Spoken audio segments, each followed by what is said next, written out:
Is dark. It's another Thursday night. And will we play Hark? Who knows? Probably not, because I haven't prepared it as a game. But tonight is another night for festivities in Quiz Arena. The Gremlins have already been out, as you might know, us starting a little bit late. But we are joined here tonight by our two illustrious guests. And our special guest, of course, is Vincent Parfitt from the movie Magic, coming out very, very soon. Welcome, Vincent Parfitt. Hello! Hello! Good to see you under a hat there. And of course we are joined...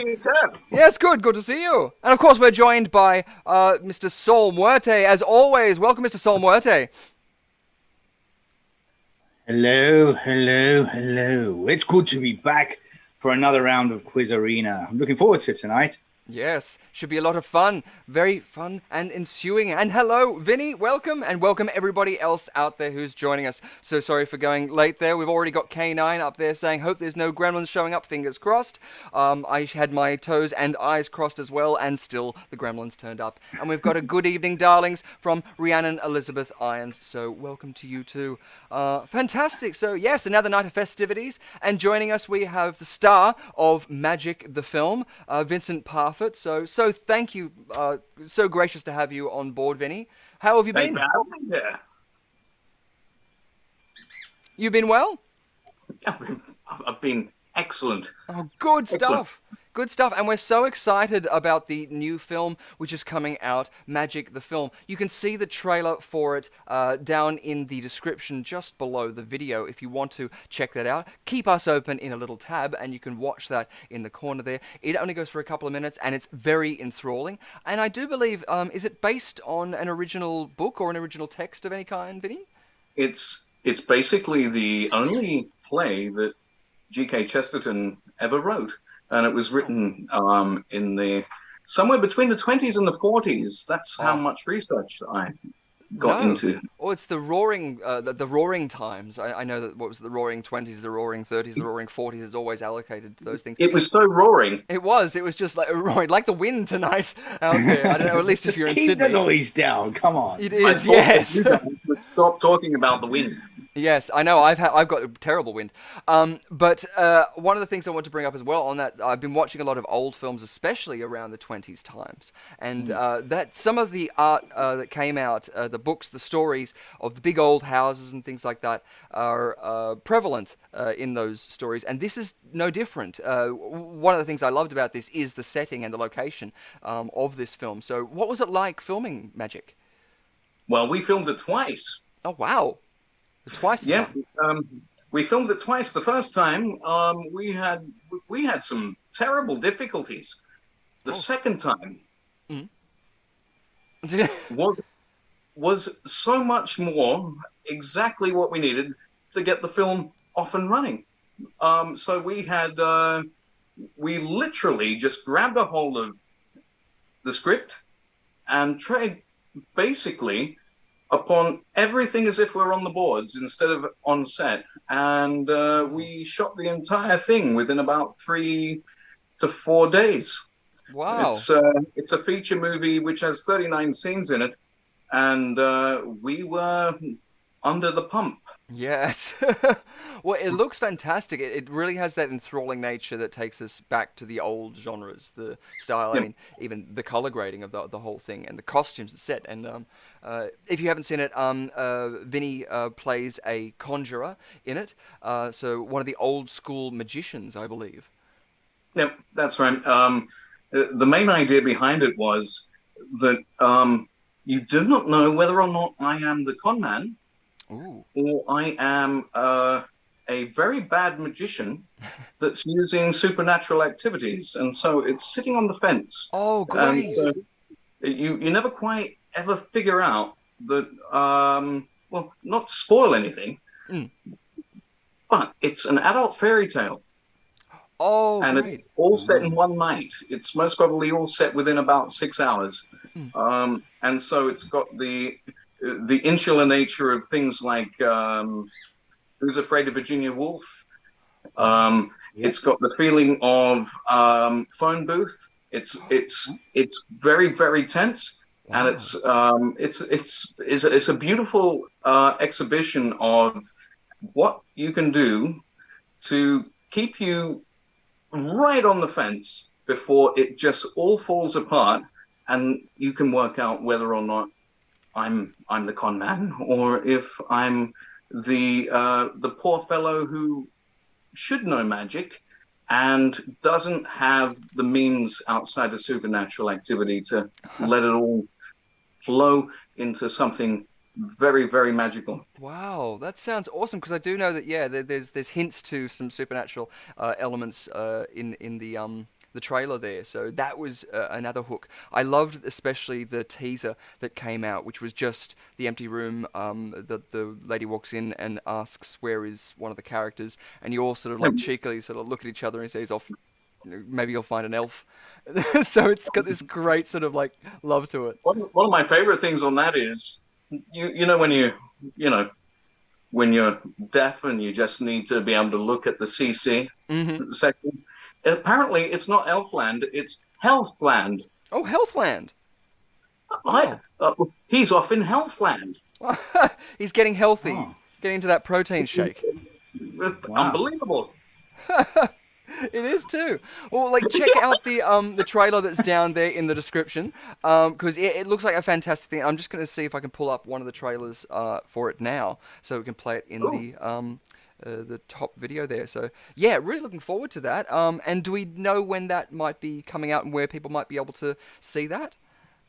So it will be all released in the next 2 to 3 weeks, Awesome. and it will be absolutely on iTunes. It will be on iGoGo or something like that. Oh wow. And it's going through a couple of streaming platforms, but it is one of about seven different um, um, productions that will all have the same cast and are all 20th century or turn of the 20th century novels that were never turned into movies. So that's where that all comes from. Fantastic. So there's gonna be more, or potentially. That's the six. Wow. Oh great. Awesome. We do have part of the trailer here. I'll see if I can change the size up here. There you are. So this is only That were a you. corner of the screen, but yes, it looks fantastic. It's really cool. It's got this nice, it's big old house and stuff like that. So if you love those sorts of themes and styles, it'll get you right and hooked. So yeah, that looks I really want really to know cool. what happens, Richard. I know. Yeah, so do I. I want to find out what happens. I want to find out what's going on from the second I saw that trailer and just the questions started Guy going. fucking smacking a branch against a lamp. He is, and it's changing color. What's going Why? on? My mind is already blown. We don't care about Spider-Man. But you mentioned as well, what was it? It's like Phone Booth. Now, Phone Booth was a film that I loved. Like, that had a sort of suspense that was again all in that sort of like tight knit location. So you're saying So it has that sense of suspense about it as well, like it has isolation, it Mm. has suspense, and quite honestly, if you're doing something in 3 days to shoot it, not everybody knows what the hell you're talking about. yeah, yeah. Oh, I've been And there. that way, you've got honest reactions, and everything is slightly acting and slightly what? What? Oh, wow. Right? Awesome. And whereabouts was it filmed? Did you film that in Australia or was It that was shot in overseas? Balmain. It was where? In Balmain. Oh, Balmain. Oh, fantastic. So, So it was shot in Balmain for 3 nights, and then it was shot throughout the psychiatric units from the whole of yep. Roselle's. So it's this wonderful park It's now where if you were mentally unwell, oh, wouldn't that be lovely oh, to give you some experimental psychiatric drugs? Let's see what happens. So we exactly. thought, why not? No, Like if yeah. there's magic somewhere, Yeah. it's going to be within the psychiatric sciences throughout the whole of Roselle. Yes. Because that's now an arts college, isn't it? There is, yeah, that's Yeah. exactly right, and that's some of the backdrop of the entire thing that looks like the manor that we're inside of. So, Beautiful. absolutely, That's yeah. so great. There's so many of these old buildings. I remember I was looking at the arts college that was the old jail in near Oxford Street. Yep. That area, just because it's got these beautiful buildings, and even inside town hall, they've got these lovely large concert halls with wood paneling and things like that. So it's so good to see practical sets being used and old, real interiors rather than There's so much texture. yes, There's so much that's it. reality. You get a Yeah. sort of a visceral feel that you can't necessarily get from a CG replaced background, as well as they can be composited, even Or with even with the reprojection stuff like that. So yeah, totally. no, no, it's been an absolute pleasure to be on board and be basically surrounded by an Australian environment that is perhaps taking up an entire Australian, well, one half of our entire life has been called Australian. Yeah, yes. Good point. Yeah, great fun. Yes, no, well, that's brilliant work. So yeah, definitely check that out and look out for all of that. And I'm sure that if you follow the socials in the links that I provided below on their YouTube channel, they'll be able to direct you whereabouts you'll be able to find that. So yes, and it's good as well to see because I know that you have a background in the magical arts as well. Oh, So. It was good to did that come as well to part of the character? Were you able to lend some offerings to maybe how you presented the maybe some of the gimmicks? I know that on the table there's a table of a lot of equipment that magicians would use, and one of the characters is going through and saying, oh, "I know how this is done. I know how this is done." So was that something that you had? the character work is based on the ideas of are you going to be playing the god, the fool, the devil, or the lecturer? And depending upon the point within the story, you have to exchange it. And so there is nothing about being an actor that doesn't lend the fact that if you are a magician, like I was a corporate magician for a very long time, that you don't grab a hold of a device and squeeze it within those four kind of realms. With this, it's because I'm an actor first anyway. The idea is what do I get the best benefit from to be able to tell that story through by changing it from the lecturer to the god figure to the fool. And the fool's the hardest one because you need the tension. You can't just be an idiot. You need the tension to bring everybody to bring to the boil something of change, and it was so much fun to do. It was great fun. And it looks fun too, and that's part of the reason that I'm looking forward to it. A lot of these films that are coming out now try and take themselves so seriously, so it's good to see some lightheartedness. It's not even serious. It's just trying to get a story across. Yeah, Absolutely. yeah. Oh, fantastic! No, it's so good. I'm so excited for it.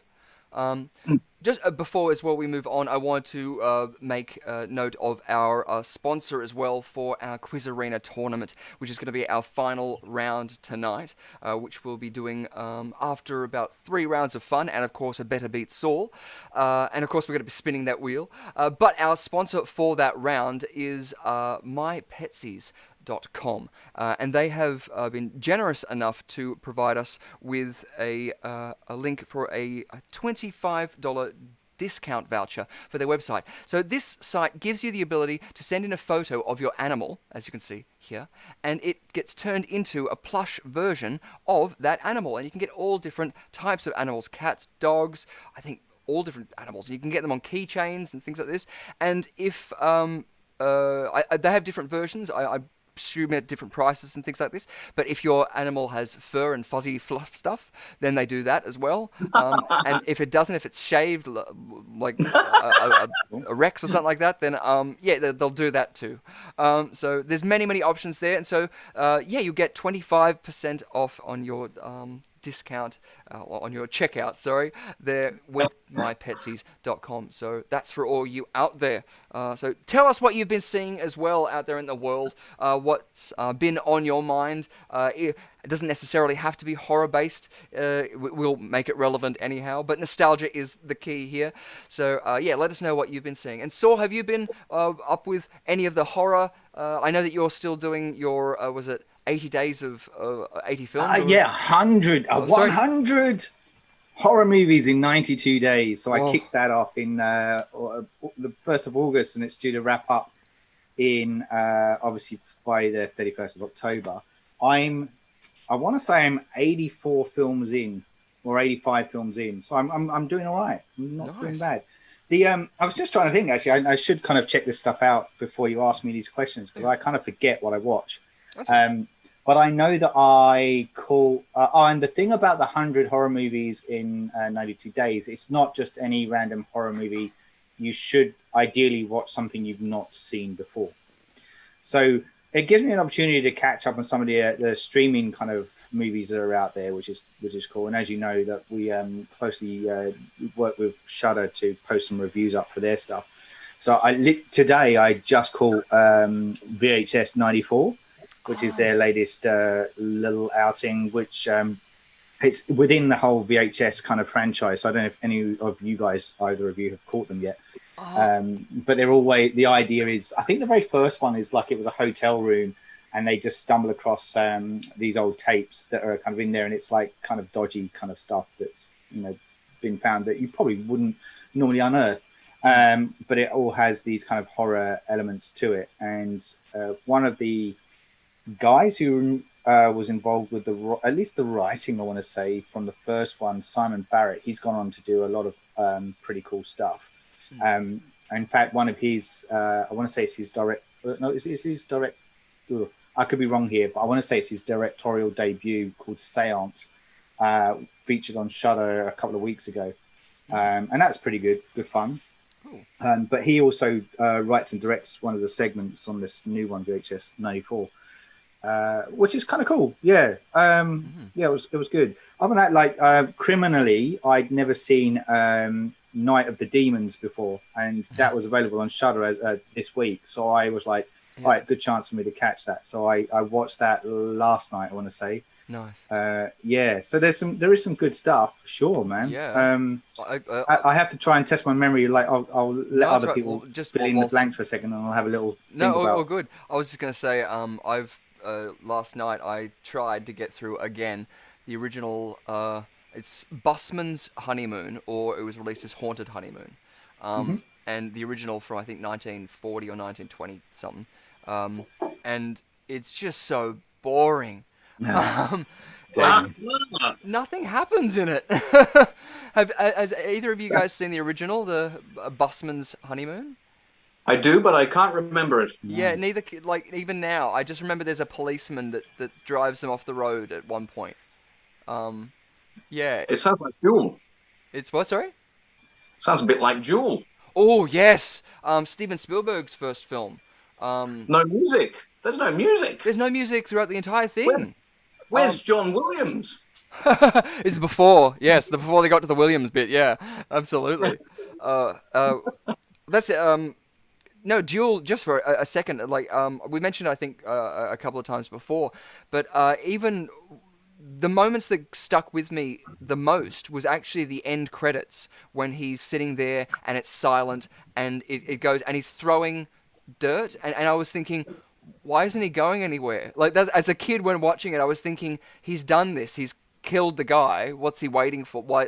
But then you also know, I think it was my childlike, not allowing my Perception. thoughts to come into it. I knew that there was nowhere to go. I knew he was in the middle of nowhere. I was like, he's gonna walk for days and probably collapse, die. I know, but why isn't he going anywhere? I still had that hope He's a in busy me. man. Yeah, yes, because he knew his limits. But Yeah.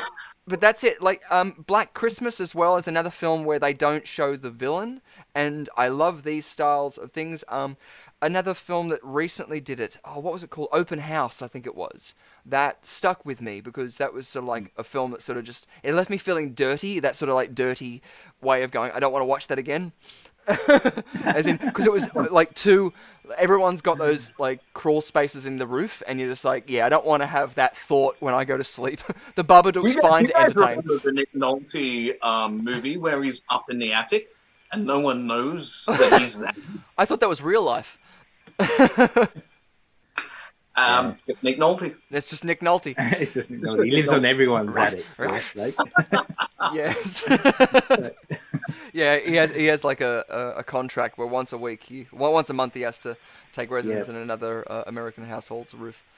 So tonight he could be in yours. Right now. Yeah. Boom, boom. Oh, Beware. Nick Nolte. Nick Naughty. Nick Nolte. Nick Cruelty. Yeah. Nick Cruelty. I just checked my Letterboxd because that's kind of my way of remembering what I've watched. But I rewatched The Lighthouse again, which I forgot. I had seen it way back whenever it got released, and I absolutely love that film. And if people have seen it, it's a big window into what makes me tick, because for me it's a 5-star. It's really, really bloody good. And I just love the layers and the contextual stuff, and just two guys carrying the movie as well, Willem Dafoe and Glowboy from Twilight, Robert Pattinson. Actually, but like he's very good in it. Yeah, both of them very good. What else have I seen? I also watched The Owners, which I think came out on streaming last year, or like Home Entertainment, which has now my mind's gone blank. But the girl that was in Game of Thrones that played the young one, the blonde-haired, white-haired lady. Blonde-haired, white-haired. No. The young girl of the Starks, the young Stark. Can't remember. Anyway, she was in it, and it's like a bit of a home invasion movie with. So it's not Emilia Clarke. No, it's not Emilia Clarke. Anyway, but she is in it, and so is Sylvester McCoy, who is Who? from me, Doctor Who. Yeah, and I was just like, for me, my whole thing went, oh, it's the Doctor. And funnily enough, he plays a Doctor in it too, so that got me just going off on a massive different tangent. Probably not the purpose of the film, personally, but so that was all right. That was a pretty average flick. I caught The Perfection for the first time, which was a Netflix. What was it? Do they call them Netflix originals? I forget now, but it was one of the Netflix originals, I think. And it came out a couple of years ago, but still hadn't got around to that. That had interesting moments, and I can't say too much about that film without too many spoilers, but I kind of dug the attitude of it more than the execution. But that was kind of cool. And what was the other one? No One Gets Out Alive, which was also again, these are kind of average flicks, but they're entertaining average flicks, if you know what I mean. So, like, would I go out and recommend it? No, but if you had a spare hour and a half, yeah, put it on. It was good. But yeah, so there's a bunch of others there. Finished Midnight Mass, though. That was probably the big one. Got through Midnight Mass, which, are you aware of that one, Vinny? The Mike Flanagan series that's currently on Netflix as a limited series. I'm catching up. I've been looking at things like Tales of the Unexpected. Yeah.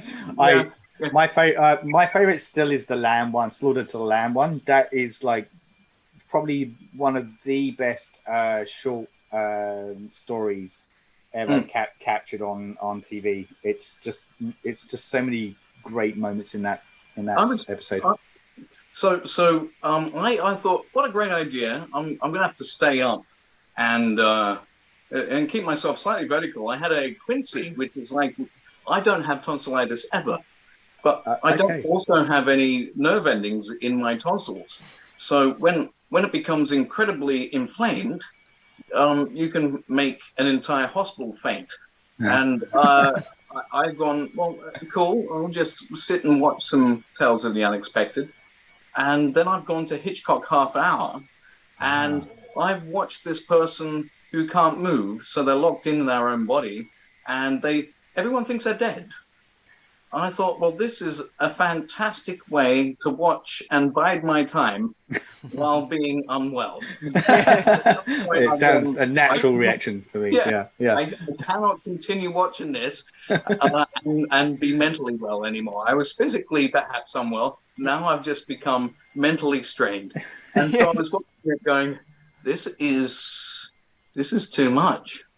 What am I watching here? It was an absolute... I think the best way to put it is it was an invasion of my okayness for the next 5 months. I was 5 nights of just going, I thought I knew what I was going to watch. I'm not watching any Hitchcock's Hour for the next 5 nights. This was terrifying. It was horrific. I'll just put that aside and I'll watch something like Quantum Leap. Yeah. Can I just say on that note, funny enough, that you mentioned Quantum Leap, because on my stats that I just have here on my screen, born on this day is none other than Scott Bakula. In 1954.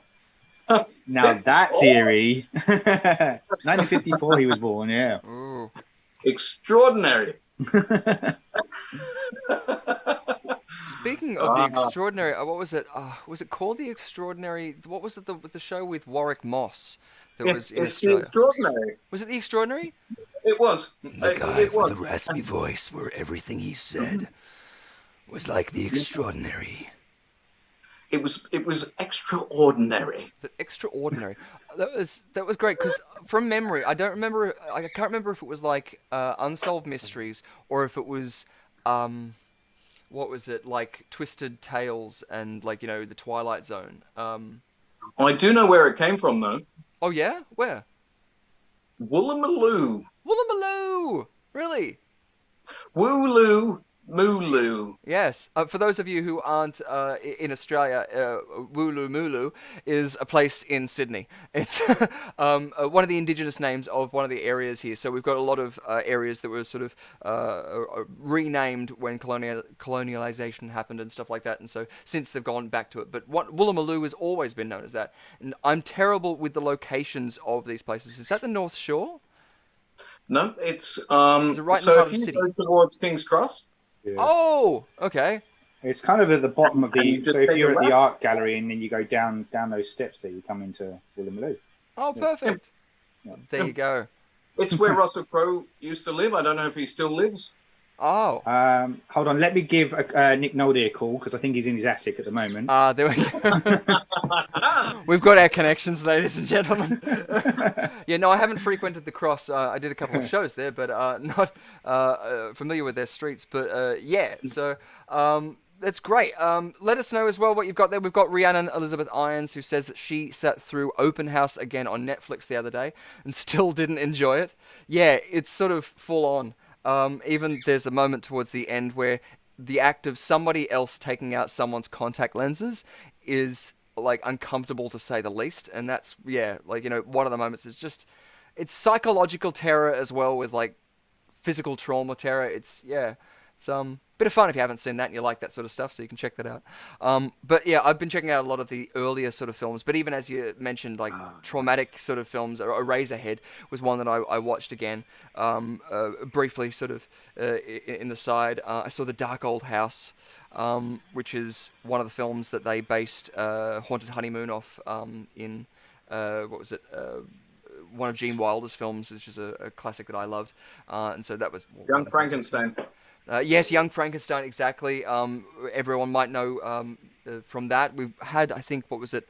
One of our Franken faces before was made up of a compilement of what was it? The guy who played magic, Frankenstein's he's monster gone. of it. No, you're saying Tom Hanks? No, I said it's like magic. He's gone. Oh, yes, exactly. And poof, like nothing. He's gone. Ah, look, he's back. He's back. That was uncanny. With the glories of Zoom, it's making it so that the magic doesn't happen. K9 said that he sat through The Thing from Another World from 1951.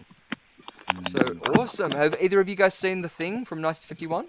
Yeah, it's an awesome film, and it's I mean, a lot of people probably know the remake that John Carpenter did, but like the reason John Carpenter did it was because he absolutely adored that version that we're talking about that K9 watched. The Thing from Another World. Hey, I haven't. It's been a long time since I've seen it, K9. How do you think it still stands up? Be interesting to get your thoughts on that. Yeah. Yeah. Go for it, B. Sorry. Yes. Yes, you have us with bated breath now. On 4 legs. Yes, tails in the air. Awesome. Cool. Great. Well, yeah, it's good to see what we're coming up with in the world of not just horror, but all things nostalgic, even things that tie in, because I do like that sort of a Ouroboros effect of the emotions where we can sort of easily bust through that. I started making that analogy and then had flashes of Train to Busan, which I watched again. Actually, for the first time recently, so that was a lot of fun. And Peninsula is another film that's I think attached to that, which is I've got to see at least. I don't know if it's the same sort of story or if it's just similar. It's the sequel to Train to Busan. Yeah, I'm just gonna say underwhelmed. By Peninsula compared. Yeah, I won't say too much because I don't like to if people haven't seen a flick because it's all personal perspectives. But yeah, like underwhelmed. I think it wasn't like I'm a huge fan of Train to Busan, so I thought for me, didn't quite hit the same notes. This isn't a horror thing, but I just remembered as well that I just churned through the Queen's Gambit. Which I heard so much about when it first came out, but my wife and I actually sat down and watched that over a couple of nights. It's really good, really good, and I love the way it's shot. Love the elements, and like talk about. Sometimes on my podcasts, I have Meredith Murphy join me for like a lot of that Hitchcock stuff, talking about Hitchcock. She often comes on. She loves that whole kind of era and the fashion of that time, and there's a lot of that there. It's beautifully shot, really nice, sumptuous. I want to say. There's a lot of romance in the idea as well. Yeah. There is absolutely. It sings to me sometimes. Countess Bell is saying that she's revisiting Twin Peaks, so she's all about bringing on the Lynch. I'm sorry. We had a conversation. I'm not a Lynch fan. Oh, seriously? Oh, really? Like a Razorhead is fantastic. The old Velvet, the old blue one. Whatever color you put to the velvet. But the thing that absolutely stuffed me up was, you have video nights. Yeah. But you don't have like DVD nights, and there's a certain warmth that you get when it's a video night versus a DVD night. And I've gotten all my way through, and it was literally, I think it was Mulholland Drive. And there's the box being opened, and then there was a scratch on my DVD, and I wanted to know what was inside the box. And I've gone, well, I have gotten myself, say, 3/4 of the way through this movie, and I don't think that I want to watch it again. I want to build myself up in a couple of years, so I've been dreaming about it. I've been wanting to know what's in the box, and there's David Lynch. The same way he didn't read Dune. It was just, here I come, what's in the box? Nothing in the box. Yeah, you got to be careful, haven't you? I mean, like Brad Pitt often wanted to know what was in the box, and look what he got as a bit of a surprise. So yeah, sometimes it's not what you expect. But that's it's not funny on a very personal level. And, there's something that's worth looking at again for an hour and a half. Yeah, and there's nothing there. Okay, this is an interesting one because that movie that you're talking about has actually divided my wife and I, which is kind of fun, and we often joke about it too, because I am a huge Lynch fan. I absolutely adore what he does with sound in his films. I studied sound design, so for me, he's one of those few filmmakers that really knows how to mess with sound a little bit, and take you in and out of the picture for good or ill. And so I really enjoy that journey when I watch his films. But yeah, Mulholland Drive just reminds me of my wife and I having a very, very long debate about its worth at the end.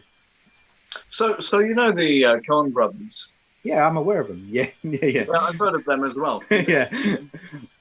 Not to bring them up too strongly. No, go for it. So you've got this moment in one of their movies where it's absolutely putting in the fishing hooks to you, and you're being drawn forwards, and nothing adheres to you being able to understand that you're in a normal story, to then having John Goodman suddenly down a corridor and all of the corridor is in flames and he's the devil. And I'm like, what have you done? This has just turned from something that I can relate to into something so outrageously supernatural that this is the way you're going to answer the entire story that you've done. That's nonsense to me. It reminded me of David Lynch.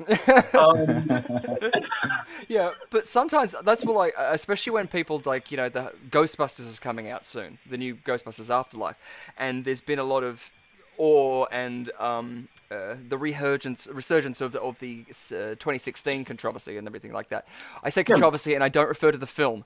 I admit that there is elements of that film that I actually do like, but like a Lynch film, it's not that I turn around and go, I don't like the film because majority of it I don't like. It's something that I didn't create, and so I haven't really got the ability to destroy it or improve upon it. But the fact that someone was doing something with that title when it took so long for a Ghostbusters 3 to even become a reality, and because of it, we have now Ghostbusters Afterlife, that's more what I'm kind of trying to see from those things. Not necessarily to say it's a comparable reason, but I try and... I went around and I was like, I don't want to say, I try and see the light in every situation, but I think in that's probably what I'm highlighting. Destroy my own argument by trying to make a positive thing of it. But in doing that, I want to see what new elements, because it's not just one, it wasn't just Paul Feig behind 2016's Ghostbusters in that example is what I mean. There's so many other artists that were involved in so many other elements that just get brushed over. I mean, even with the Academy Awards, I watched the 2021 or 2020 Academy Awards, and that weird version of it that happened recently. So just to see how much things have changed as well, and how much accolades in the film industry, because for a long time I've been wanting someone, especially even if it was just a stunt coordinator or the stunts department, to be having some recognition in the Oscars light would be great. But having said that, there are so many other departments too that would probably be overlooked. So the David Lynch movie, that was TV show that had its last 2 seasons. What's that called? That wasn't what was the question? The question is the David Lynch TV show that had all the creepy music and I think, just got to think who the lead basically said in this TV show, I don't know what I've just done, on a plot line. I understand why I did is perhaps the character to fit the story, but literally did not know what it was that I had just put my hand up for to make sense of the last 2 seasons. So I can't think of what the TV show is, but it's a David Lynch TV show. I'm pretty... Oh, so you don't know? Okay. What's the David Lynch TV show I'm talking about? The only one I know is Twin Peaks. So. That's what I thought it was. Yeah. So Twin Peaks had him with the lead saying, "I don't know what I'm actually doing," in the same way that David Lynch did not actually read Dune, and you're just left there going, "What have you done? What are you doing?" Like, this is outrageous. Well, especially when you get something as big as a big production studio handing you like somebody else's story. I mean, it's like Terry Gilliam, but he's actually going to make something happen, and no one knows what that means. Yes, yeah. Yeah, well, even bring up Gilliam. I mean, you got the whole Brazil thing. I mean, his artistry alone. I mean, I'm trying to play homage to him tonight by doing an over-encumbrance of smoke. One of the things he said on what was it? I think was it Holy Grail. He said John Cleese used to make jokes about it, where they used to keep doing retakes and saying more smoke, and John Cleese just stopped one day and said, "Is the smoke funny?" And so it was, but it was just interesting because it was the point of view of where they were trying to come from was different avenues of presentation, and you get to see in Brazil that sort of I mean, what was it? I think the earliest maybe we get to see a full production style that is uniquely Gilliam is please in the comments let me know if this is incorrect, but the accountancy shanty from what's it, the introduction to Meaning of Life. Are you guys familiar with that bit? Yeah, it wasn't in every version. I've since found out, but yeah, it was a pre video that sort of happened before the film, and I think at one point that was going to be an entire film. Or at least I'm sure that's probably what Terry Gilliam wanted. Initially, it was meant to have only been a short sketch. Yeah. And then it became what it is. And the other Python people were like, I think Terry Jones even said something like, walked onto the set at one point for that and went, this is bigger than the rest of the film put together. What is he doing? Yeah. And it's signs then. It's interesting to watch just that alone, because it's indication of exactly where he was going. He wanted to become a director. It was always one of his kind of ambitions, Gilliam. As a little kid, I remember Baron Munchausen. Oh, yes. I always remember Baron Munchausen, yeah. Yeah. And I also remember Jabberwocky and Time Bandits. I was hoping you were going to say that. Absolutely love Time Bandits. It's so much fun. It is, yeah. Oh, so good. Yeah, so many trailers that I got off. Oh, that's right, Baron Munchausen. I was going to ask Vinny, because I think we have discussed this before. Have you seen the original version that Terry Gilliam based it on? I think it's somewhere in Europe. I don't know if it's I don't know if I'm incorrect, so I don't want to be insensitive and say it's the wrong place. But it's a foreign film version, and it's very... his animation style, you can easily see is very where Gilliam got his inspiration from. The Fabulous Baron Munchausen, I think it's called. Okay. It's on Netflix, but when I looked it up, it's not available in our region. So it's only available if you can find, if you have a VPN, so that you can say you're in that country's thing. But if you look it up, you can still find it, The Fabulous Baron Munchausen. Whereas Terry Gilliam's version is The Adventures of Baron Munchausen. But that also has Jonathan Pryce, who was also in Haunted Honeymoon, who was the cousin to Gene Wilder. Miss Saigon. Miss Saigon was in that film too? It's incredible that he's pushed Miss Saigon while he's playing the engineer. Oh, really? No? I don't know. I keep seeing... Oh, no, it's Madame Butterfly, the helicopter landing on the stage. Yeah. Yeah. I was fortunate to have interviewed Jonathan Pryce way back when. It was really? a phone interview for something, probably when I was working with a particular what am I trying to say? Subscription TV platform. I can't remember. Oh no! I almost had what it was for. What the hell was it for? It wasn't. No, it was Wolf Hall. It was when he was in Wolf Hall. You know, the BBC drama series. Oh, okay. Based on the book of the same name. Yeah, he was in that, so I interviewed him for that. But it was also because he had that short tie-in with Game of Thrones as well, so we were able to do a bit of a double-header promotion. No, he's a fantastic actor, and he's one that is really now getting his accolades. And because it was something that when I saw him in Haunted Honeymoon, and I know that it's a comedy horror sort of film, but from an acting perspective, I saw his progression, and that was one of the first performances that really gripped me, because his the last altercation that he has, is all I'll say, for me was something that you just saw every emotion, and it was completely honest from my perspective seeing that, and I just thought that was a brilliant performance. I was also going to say K9. K9 just said the Czech Baron Munchausen, so it's from Czechoslovakia. It was also James Cameron. What? He had a lot of difficulties when it went to America to play Miss Saigon, because he wasn't Vietnamese. Oh, really? He played the engineer, and it went up in arms that he was an English actor playing a Vietnamese character in a musical. Wow. He was in the original Broadway cast, and London cast for Miss Saigon through James Cameron. And whoa, that's incredible.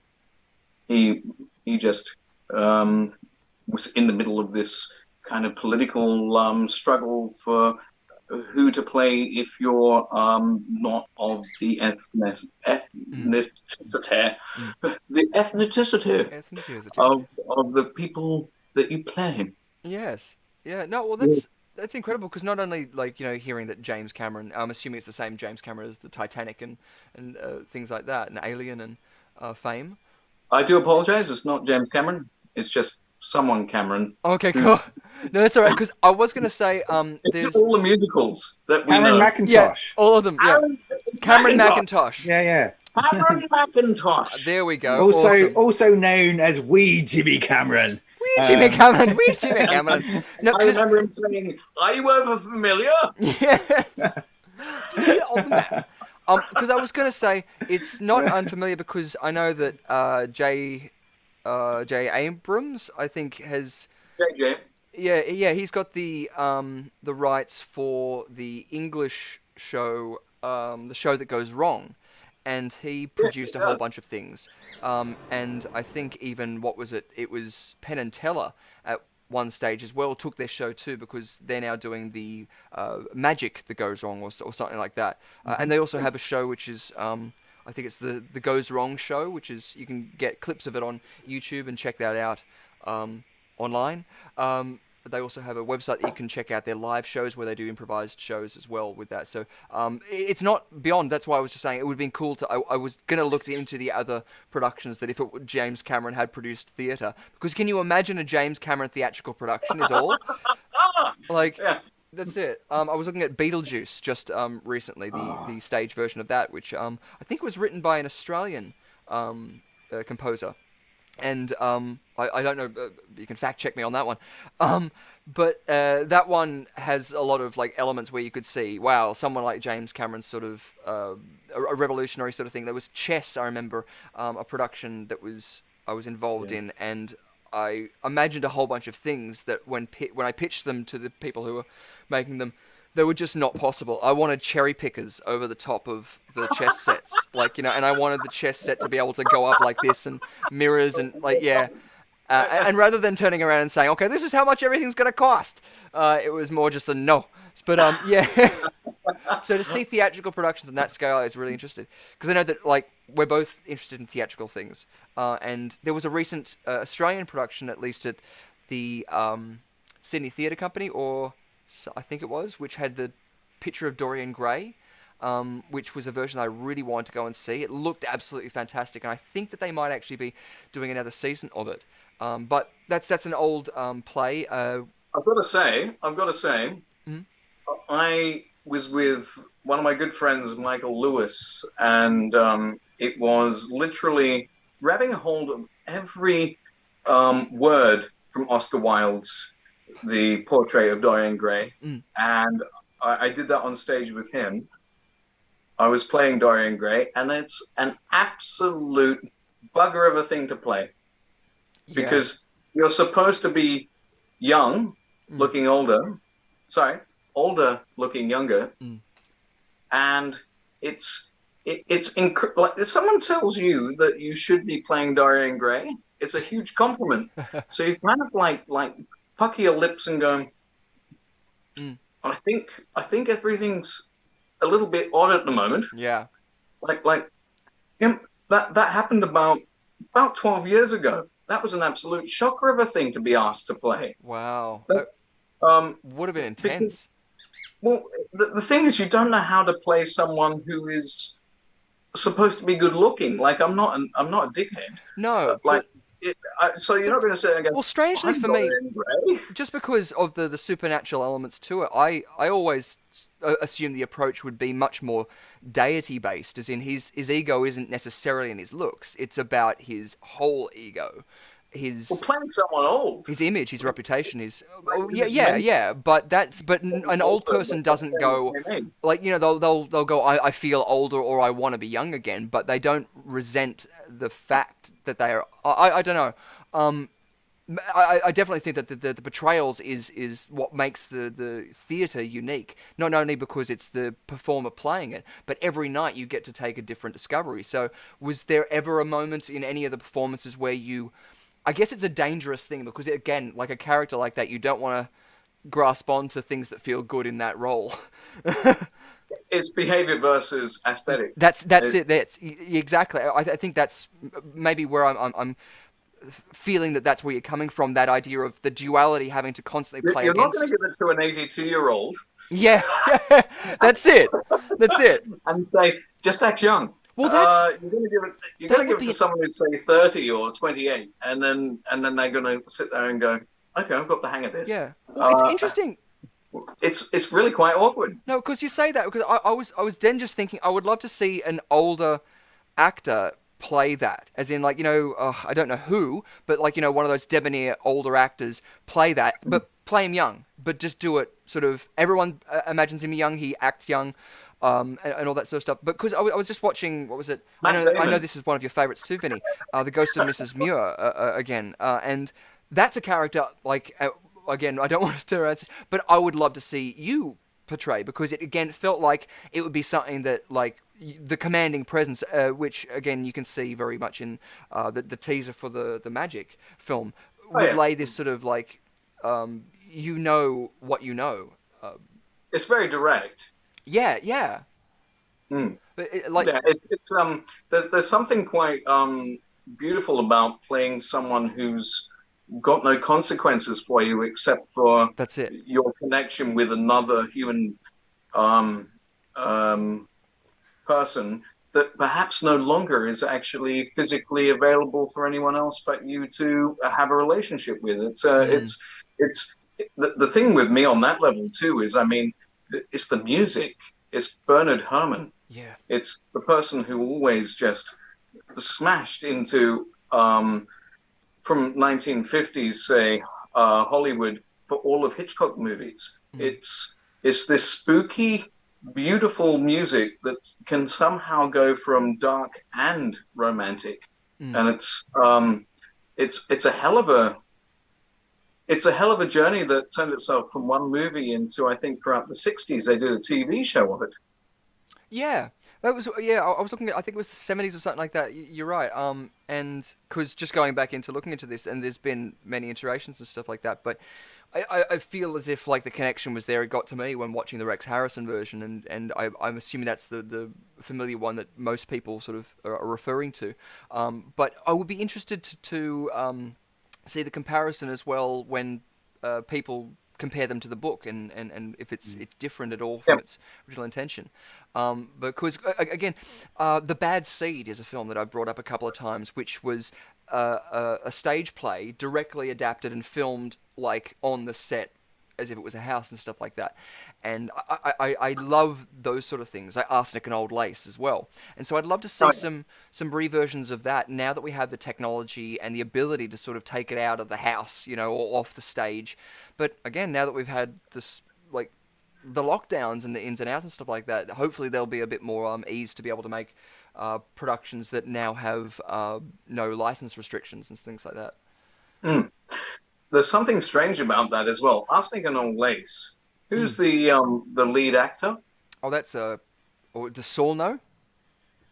I am trying to remember now because I can see his face. 'Cause I'm well aware. That's a terrible impression. But also in that, was it Teddy Roosevelt? That was the first time I learned about, like, you know, the whole Teddy Roosevelt charge. But yeah, no, brilliant. Such a good show. Yes, Countess Bell has got it down there. Oh yeah. But there's, Yes. Thank Arsenic you. and Old Lace was played by the lead actor who did lots of Hitchcock movies, and for the life of me, I can't think of his name. It's Cary Oh, Grant. it's Cary Grant, yeah. Cary Grant. Yes. So Cary Grant, from about the age of 10 to 40, I thought was gay. And I found out that he had a huge legal Dispute? dispute, yes, with Chevy Chase. Who was the first person Who didn't, though? Like, that man has got a lot to answer for. What a community he created. and he left it all in a voicemail to Dan Harmon. Yeah. It's extraordinary.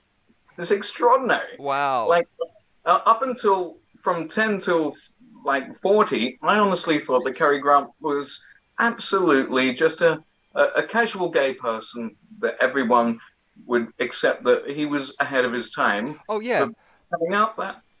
Yeah, no, I know that, like, you know, there was rumors around there, but I never lend any credence or mind. It's not like, you know, if he's in my direct vicinity and I have an ability to interact with that, then that's something that can come of concern. But, like, you know, until that point comes to it, it's not really any of my business. But I know that there was a lot of the rumor, whether or not he was, it's... But he wasn't. And it was Chevy Chase that had to pay for the entire bracket of saying you are. Wow. And in fact, he wasn't. It's like So the it's- earliest it's case of quite outing in fascinating. public. I have a quiz trivia question for you. Oh, shit. What links Cary Grant with John Cleese? Ooh. Cary Grant, John Cleese. Kevin Bacon? Yeah. Probably. No, I'll just put that out there. I just want to see if any movie buffs out there know. Ooh. Okay. And it's fine if you guys don't know, but we'll wait to see if any of our people online know the answer. I'm half expecting Ree to kind of comment. Yeah. Where's our friend Phil as well? He's not dialed in today, is he? Phil Robinson. It's the sort of thing that he'd probably know the answer to as well. But just see if they know what the link is. As well, we should probably start doing some some trivia at some point. Yes, we'll get into that. Yes. Just maybe. As much as I could keep doing this because this is fun. Yeah, no, it's great. Yeah, absolutely. Okay, cool. Well, we'll get into one of them. We'll spin the wheel and we'll see what we're going to be playing. We've got some games up there tonight, ladies and gentlemen. We've got a whole bunch of games. We've don't know why it's not spinning. Should be spinning. But of course, we've got Spin Again, which is my personal favourite. We've got Venkman, Burn in Hell, Better Beat Saul, Britney, The Toxic Avenger, High Anxiety, Monster Mashups, Player's Choice, where you get to choose one that you wish, and Pop Quiz Hot Shots. So we're going to be playing 2 of these games, and we'll give it a spin, and we'll see which game we're going to be playing first.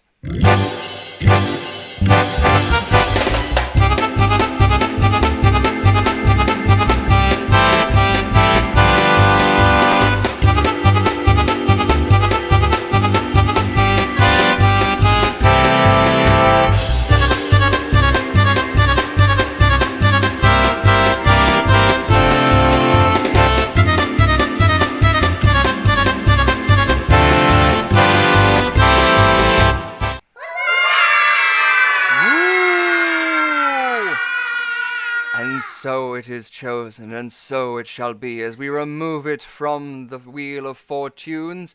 It's that time, ladies and gentlemen, whether or not you have vertigo or are just afraid of heights, or maybe you're just feeling a little bit lightheaded, it's time to play High Anxiety.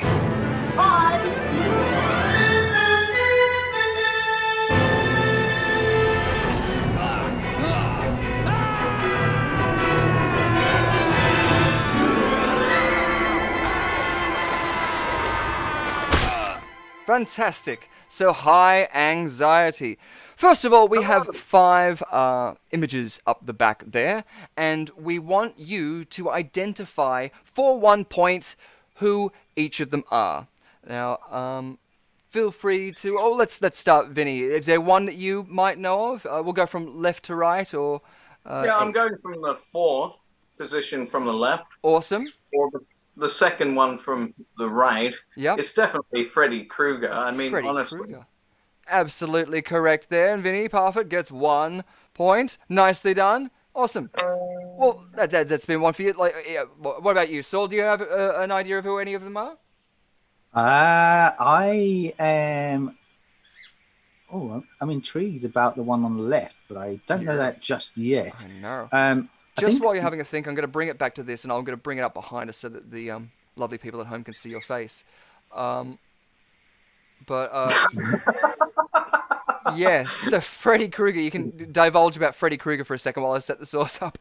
Freddy Yeah, Krueger. the first Johnny Depp movie that I know of for Freddy Krueger, Nightmare on Elm Street Part 1. It's most probably the point that someone came at him with a haircut idea. He's basically going to have a dream, and Freddy Krueger comes along and cuts his hair. Yes. Yeah, Yeah. he does. He does a nice snip job there. Nice, Awesome. nice Thank you bonnet. so much for that filler. Thank you so much, Richard. I'm glad you asked. Freddy Krueger. Yeah. What a barber he was. What Yeah. a barber. Of Seville, even. Good, okay. It's good. So, have you been able to differentiate which any of them are? Oh, I'm so sorry. I was engrossed in the Freddy Krueger story. I think the one in the middle is Mick, isn't it, from Wolf Creek? Mick from Wolf Creek. Mick Taylor, absolutely correct. Nicely done. Aye. Good. And you might notice at home as well, if you can see it on a large screen, that these are not photos necessarily of the people. They're actually action figures.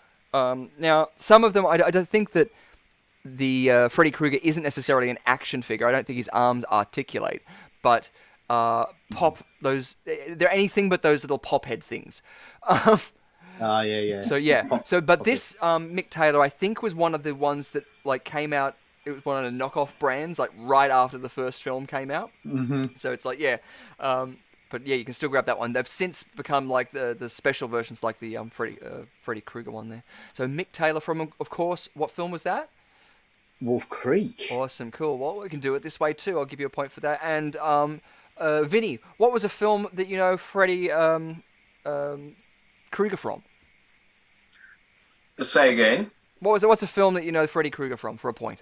It was Nightmare on Elm Street. I remember watching it when I shouldn't have in the 80s, and it was quite terrifying. Yes. It gave me lots of ideas for forming my nightmares around throughout the age of 1 to 10. So it was, and that stayed to you till adulthood. That's good.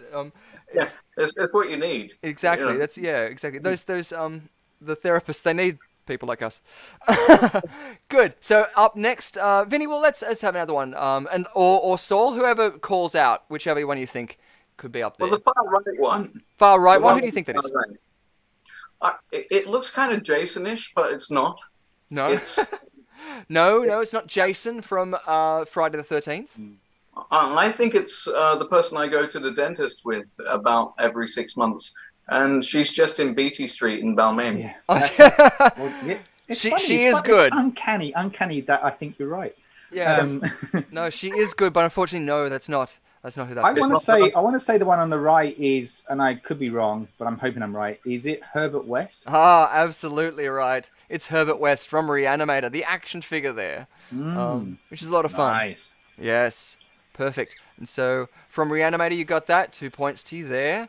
Good stuff. Awesome. So there's two left, ladies and gentlemen. So either of you, do you know who those last two could be? I'm struggling with the one on the left looks alien-esque, as in from another planet. Not as in as Like an a thing from another world? Yes, like a thing from another world, 1951. Yes. Yes, but I'm struggling to actually. I'm just going to blow up my picture for a minute, a la Monty Python style. And I just love the Archie Leach character in Fish Called Wanda. Oh, was that the reference? that was the reference. So yeah, Cary Grant's real name is Archibald Leach. Oh, that's so cool.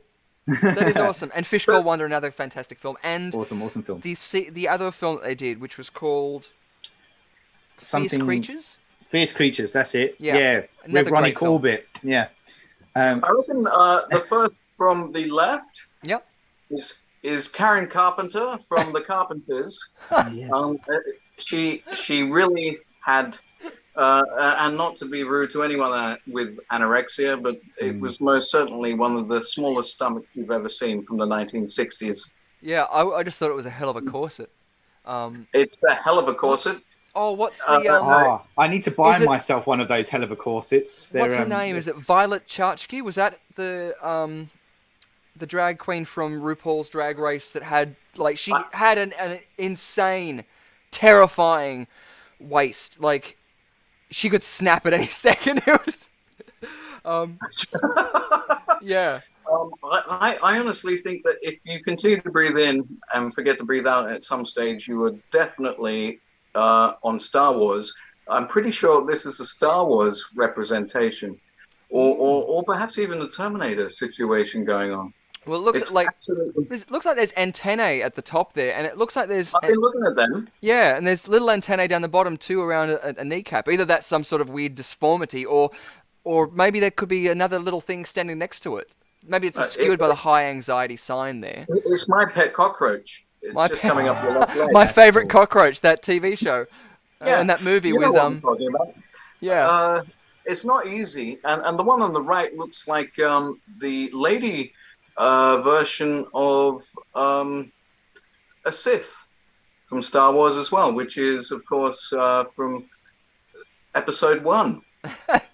Awesome guesses. I'm loving all of these guesses. They're fantastic. Terrific. Also, the callback to like the Sith race, which is not necessarily like just a religion in the Star Wars universe. It's like a whole race of people, and where there was oppression there as well, pre the books. This is now not canon because of Disney, but in one universe. But unfortunately, no, they're not from any of these universes. It's so cool that all of these references are out there. But the one on the left is a reference that might help Saul out because he did an interview with someone who was affiliated with this. Yeah, property. I was going to say that. It's not District 9. Yes. Okay. District 9. It's still robotic. And what are they called? The people who live in District 9. The people who live in District 9. I'm standing by that. I can't remember. The residents. The residents. Do you remember what they look like? So they look like that. They look like that, yeah. They were bug-like. I remember they were like. The they also bug-like look like thing. a crustacean. Oh right. I'll give a point to whoever gets it. Now, Thank you, Richard. I haven't given you a point yet. I'm going to say I'll give a point to whoever gets it. I'm But very good about it. But Paul Hogan used to have a phrase which was used for a tourism campaign, which was, "I'll throw another shrimp on the barbie for you." The prawns. Yes, the prawns. Saul got it. Yeah, And from District 9. that's so you got right. 2 I'd points. forgotten that until you gave me Nice. the clue. Yes, perfect. So yes, it was the prawn. prawn. Please do tell me if there's a technical version for that because I would always interested to know what they are. Okay, so the one Awesome, person Peter. who is left. Now, this is actually in what was it, the Big Dark House, which I watched recently. Did anybody out there know the any of the actors, the famous actors who were in that? It's an old film, very old film. I'm going to quickly bring it up so I can... The Big Dark House? The Big Dark House. So this is a film that was one of the inspirations Gene Wilder said for Haunted Honeymoon. And a classic old, big stormy night, people driving around, they have to stop in a storm and come across a family in a house. It's fun. But you watch it and the... version of Identity. The what, sorry? The old-fashioned version of Identity. Oh, I haven't seen Identity. It's almost like the lady has dreadlocks, but twisted so hard upon their head that they're wearing a miniskirt. Oh, really? Currently. Awesome. Well, it's extraordinary just how it looks very violent. Like she looks like she's blocking something with her right arm. She does, yes. Well, so the Old Dark House starred Boris Karloff, Melvin Douglas, Gloria Stewart, Charles Lawton, and Lillian Bond. Okay. Any of those names ring a bell to any of the other characters they may have played in horror film history? Well, Boris Karloff. Yeah. Was Man of a Thousand Faces, wasn't it? No. Ooh, no. That's Lon Chaney. Lon Chaney, of course. Not on this list. But no. similar was also still Karloff was known for his monster get-ups. Dracula was his big one, 1931. Yeah. Didn't he do a mummy or a Frankenstein or something? He did. He did. He also did a 50s omnibus called Thriller. Oh, cool. Awesome. What about Charles Lawton? He played the Phantom. No, I mean the Hunchback, sorry. He did. He did play the Hunchback of what? Notre Dame! Yes, awesome. And what was the name of the Hunchback in Notre Dame? Quasimodo, isn't it, eh? Yes. Oh, old Quasimodo, come here. Old wrapping things up. Old Quasmotes. So there you go, an action figure of Quasmotes. Oh, there he is. Yes. Oh, wow. Very well done there. Awesome. Now, that would be fun if that was just the game, but it's not just the game, because this is high anxiety. And so, instead, what we're now going to have to do is put them into their height allocations. So now, who do you think is the tallest, and who do you think is the shortest? Now, I'm going to preface this by saying that this might not be an official thing. I haven't been an Adam Savage sort of replication expert and gone through and measured him compared to the heights of known other elements in shots and stuff. But this is on different websites. This is the information that's there, and there's been one that's left out because the only source that I could find for the actual height of one of these people I know cannot be the height of it based on the film references that I measured it up against. So Quasimodo is perpendicular. Perpendicular. He doesn't stand straight. So if you're a physiotherapist, you're tracking like vertebrae, and he's getting taller. But I think Quasimodo has to be the smallest. Yes, Quasimodo has to be the smallest. You're saying. Good, awesome, sweet. That sounds about right. Awesome. So we're going to say we're going to put him, let's say at the end. Yep. Yeah, awesome. I'll move Herbert West out of the way. Have you seen Reanimator at all, Vinny? Nope. No, you haven't seen Reanimator? Oh, you must see Reanimator. It's one of my personal favorites. I haven't seen it? Sorry? Do you know why I haven't seen it? Why? Oh, the cat? I don't know either. Okay. No, it's all right. I showed this to someone and I forgot to say that there's like a part where he reanimates a dead cat. So yeah, it's not a real cat, like, you know, and things, but yeah, it's very quantum. Yeah, it can be a bit in your face, and so it's one of those things. You can also check out a website for if you don't realize, or you have a bit of a squeamish predisposition that you want to prepare for. A website called Does the Dog Die? Lets you know whether or not animals get offed throughout the film, so you can check that. Schrodinger's dog. Yes, Schrodinger's dog. That's the one that went after the cat. That's the one at least you send in. Yeah. Yes. Yeah. But there's nothing there, as you said before. A very Lynchian thing. There was nothing there. I had to watch it. You had to watch it, but before you did watch it, you didn't know it was equal and possible universes, wasn't it? Anyway, let's stop being philosophical and get back to high anxiety. So, good. So we put him down the end there. So, good. So we've got the shortest one down the end as Quasimodo, the shorts. We wear short shorts. Yeah. Hey, so so is this the actor we're talking about, or the figure that we're talking about? It's the character, isn't it? This is the character. Okay, cool. Yeah. All right, so I would probably keep our prawn friend where he is, Prawn. because from memory, I think they're quite tall. Prawns, yes. Okay, hold on. Let me just. I've just done something, and I'm working it out onto my thing. So just because I've put that up there as well, you were right, Vinny. So you got 5 foot. So I'm going to put that there. Yep. Nicely done. Awesome. Good. That's going to be the only one that I locked there. I'm not going to reveal the other ones. I accidentally did that. So good. So you're going to say, yeah, the prawn is going to the top one. So you're going to say he stays there? Yeah, I think so, because I seem to remember they were quite tall from the film. So. Awesome. Especially from their antennae. You'd think Yeah, so. if you Now, I include the don't know. Now, I don't know if it's measured by the height of their antennae as well, but also too, I don't know if it's at natural standing height or if it's full limb extension. Because if you notice how it's standing as well, and or if you took a dinosaur and you said how tall is a T-Rex, you wouldn't stretch it out. You know what I mean? No, true. So, but I don't know. We've got other people there. Freddy Krueger, Mick Taylor, and Herbert West are all 3 up there. And unfortunately, no Napoleon. So we have no one that can sort of compete with the height of, or could we? Anyone So who knows anything no about complex issues coming into effect. Is that what we're Yes. saying? Like, yeah.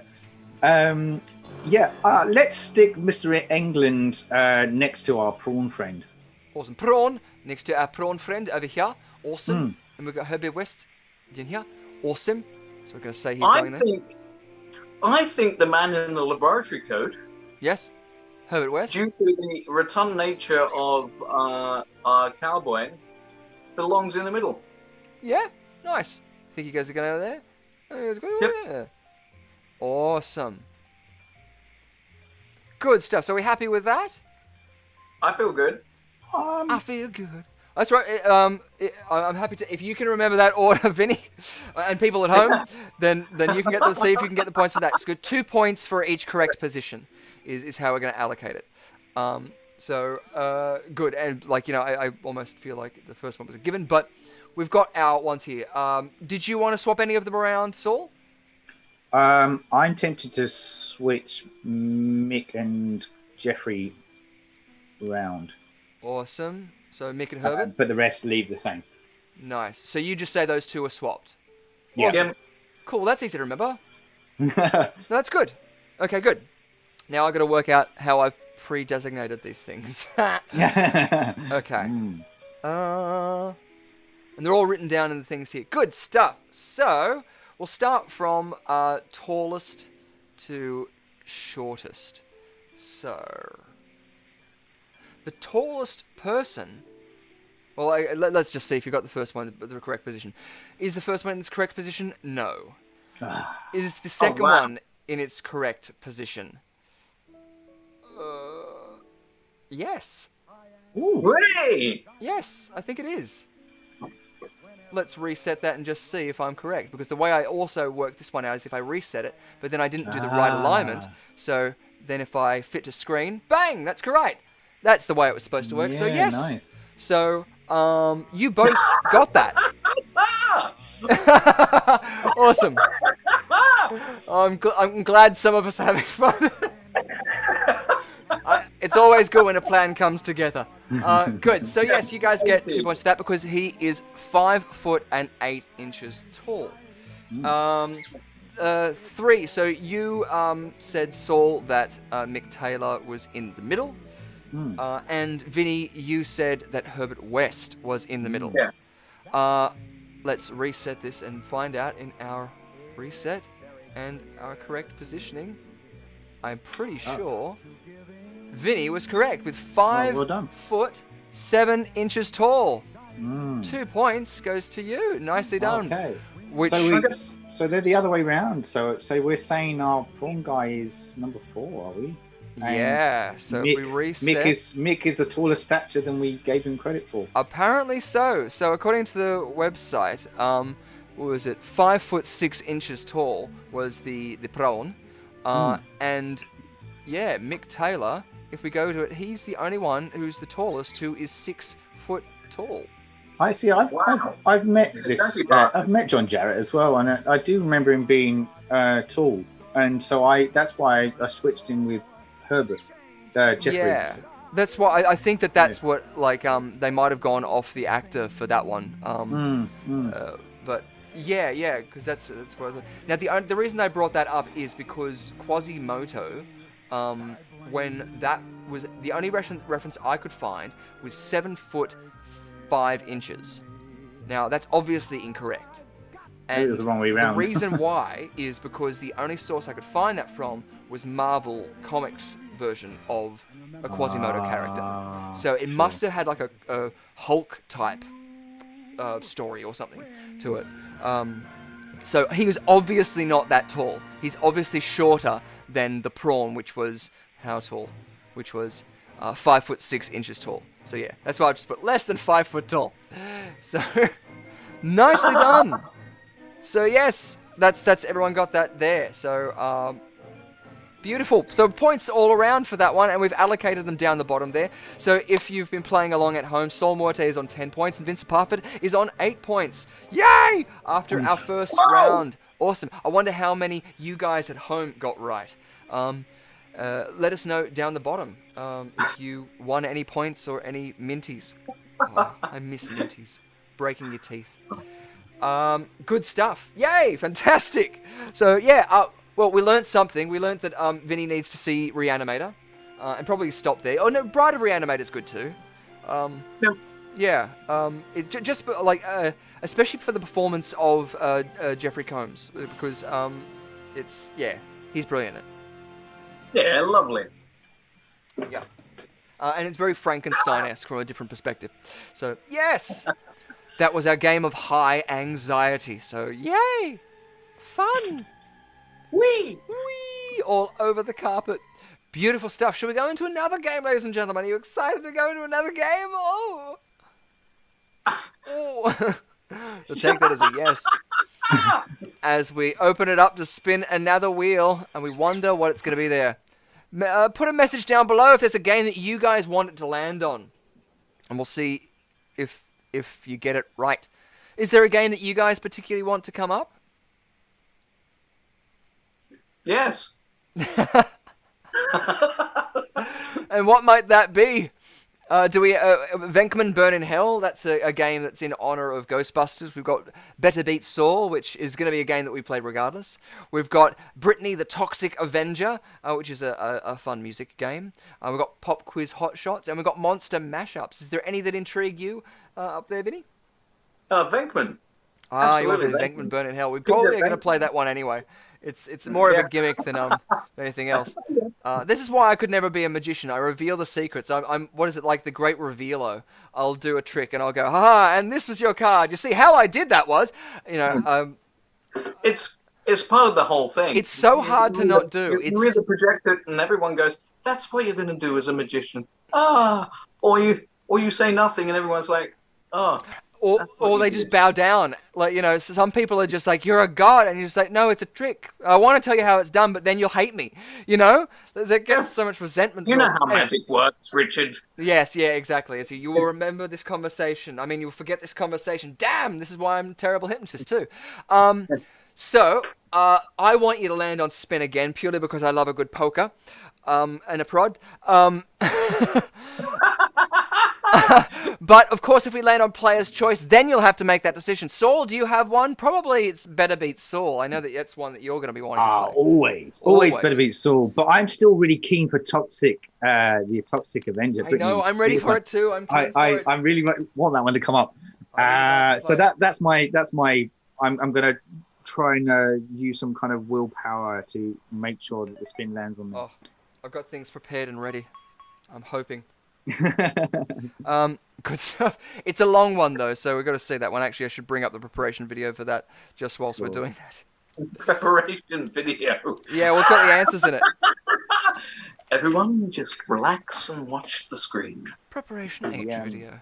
Someone else who shares their birthday today, if you want me to kind of do a little bit of filler action here, is I'm pretty sure. Now I'm just trying to find it. I'm pretty sure is Guillermo del Toro. Am I right now? I'm pretty sure. Not Valentino del Toro. Not Daniel. No. Yeah, Guillermo del Toro, who obviously directed The Orphanage and Devil's Backbone. No, Backbone even. And the Hellboy, kind of early Hellboy stuff as well. Yeah, he celebrated his birthday and he entered into this world that we know of it. And I've lost it. I'm scared. In 1964. Yes. Cool. Which is kind of cool. Yeah. Awesome. Yeah, very cool. For a second there, I thought you were saying Valentino del Toro, who no. we had as some of our pop quiz with Hot Shots, which we might be getting another next week with them. So we'll be looking out for that one. Awesome, groovy. So yeah, I'm good to go. We're all good to go. Let's have another spin of that wheel.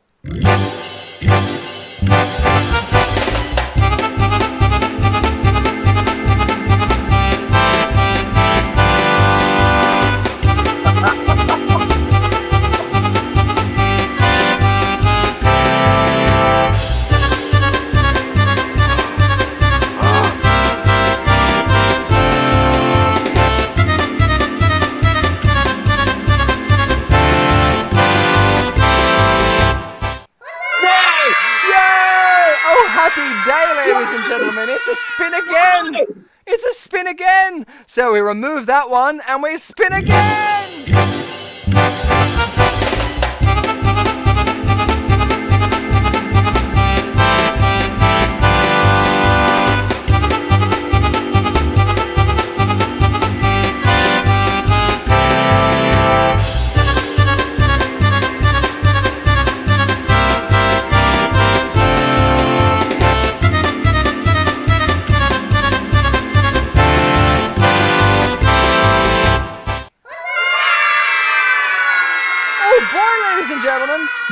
It's a Better Beat Saul! That's right, so we remove that one and we will take down the spin wheel. Oh, I need to get a new mouse because my scroll wheel is definitely not agreeing with me.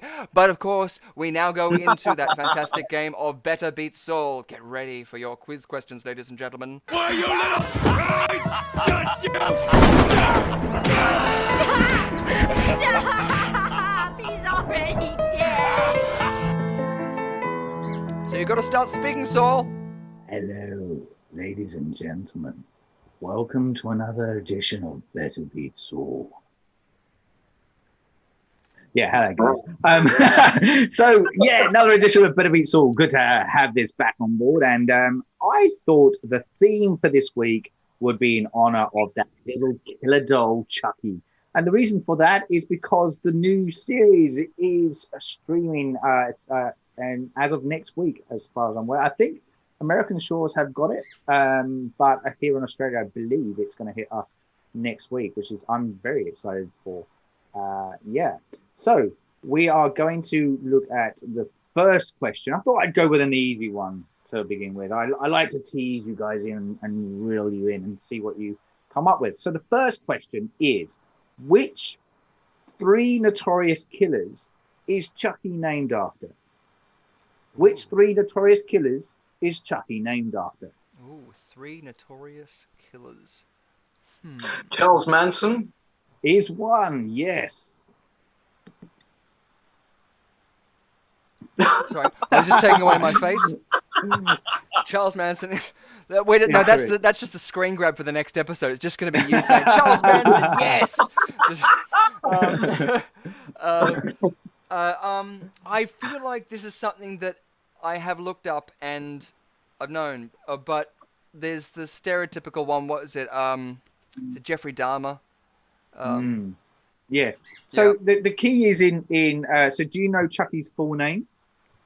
No. Charles. So you've got the Charles bit, which is where the Charlotte. Charles Manson comes from. And he has a web. Yeah, he does. And he dies in the end. Spoilers. Yeah, it's interesting, isn't it? Gets tangled up in his own affairs. Yes. So his first name is Charles. Yeah, so he's got 2 other names, hence the 3 notorious killers. If you know the other, I'll just give it a second to see if anyone there knows it. Otherwise, I will give the name. So you're saying that those 2 are right? No, only Charles at the moment is correct, which was Charles Manson. So Awesome. There's a Dahmer that you just said. not Jeffrey Dahmer, no. So not Jeffrey Dahmer. Yep. Okay, No. cool. No. That's all right. No. Well, Vinny got another point for that one because he got that one right. Yes, please give Vinny a point.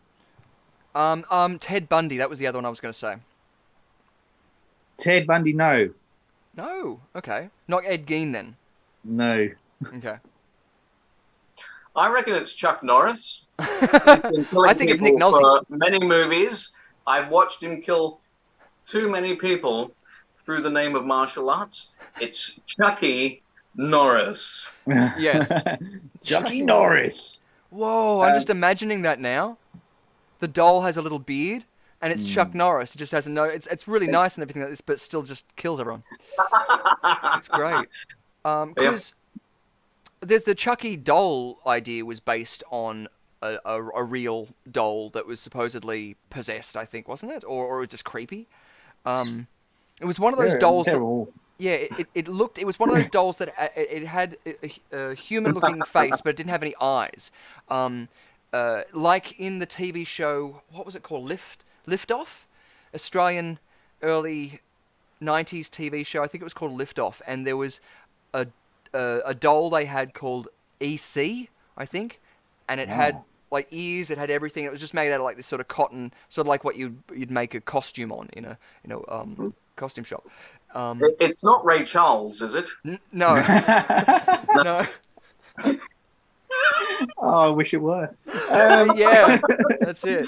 Would have cranked out some tunes. But EC's fingers would have fused together, so it would have been. It would have been like that cat. I'm gonna give you the name of Chucky's real name. Okay. Okay. His real name is Charles Lee Ray.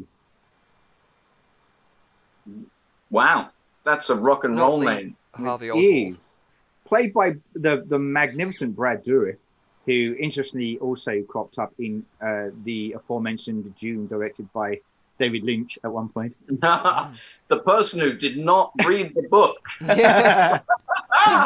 Yeah. So I think that's all fun and games. So Charles Lee Ray. So you've got the Charles part. What do you think the Lee and the Ray part comes from? So don't think too much when it says notorious killers. It doesn't necessarily mean serial killers, but notorious killers. Well, that's what I was thinking. Not Lee Harvey Oswald, was it? Lee Harvey Oswald is correct. Yes. Nice. That's pretty cool. Yeah. So that's the Lee part. Cool. And now you just need to come up with the Prince the Charles. It was Prince Charles. Another Charles. Yeah. So it's what was it? Harvey was the surname. Was the last name? No, Lee. The Lee part from Lee Harvey Oswald is where the Lee comes from. So Charles Lee. The last name is Ray. Ray. Billy Ray Cyrus. It is Billy Ray Cyrus because he murdered a lot of people with "Don't Break My Heart." That's it. He broke many, many hearts, and you can't live with a broken heart because the ventricles need to be able to be fused. Otherwise, if there's no seal there, you can't fix it. It'll. I mean, if you've seen what was it, Train in Busan, or like the leaking of the air, it makes noise. I mean, you don't want to have this escaping, so it's a big point. It is a big issue. It's a big issue, and we just have to blame Billy Ray for that, really. Yeah, no one exactly. Else. No one else it's all blame. his fault. And the song is a testament. All right, so shall I put you out of your misery? Yeah. Yep. Yeah. Okay, so the Ray part is actually James Earl Ray, and James Earl Ray was the assassin of Martin Luther King. Oh, wow. Oh, of course. That's So dark. there you go. Yeah. Yeah, it is dark. That's how dark Chucky is. He's a dark bastard. Yeah, okay, on to the second question. Which movie from the original franchise series, so there's been a few installments, did not star Alex Vincent as Andy Barclay? So if you remember Child's Play, the young kid, the character's name is Andy Barclay. Okay. And yeah, it was the characters the actor who played that young boy was Alex Vincent, and so far he has starred in every single film bar one. Which Wow. one? The most Was it recent not? one? As Andy Barclay, as I say, where Andy Barclay features. Oh, okay. So he's progressively played like an older version of the same character throughout. Yeah, they just kind of keep inviting him back, going, "Hey, It's Andy." like Fiddler on the Roof, but not.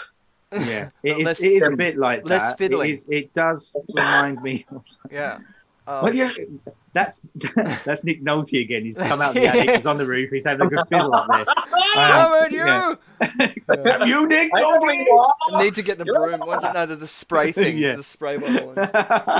Yeah. Fun. It's like landing me right in the middle of something I don't know.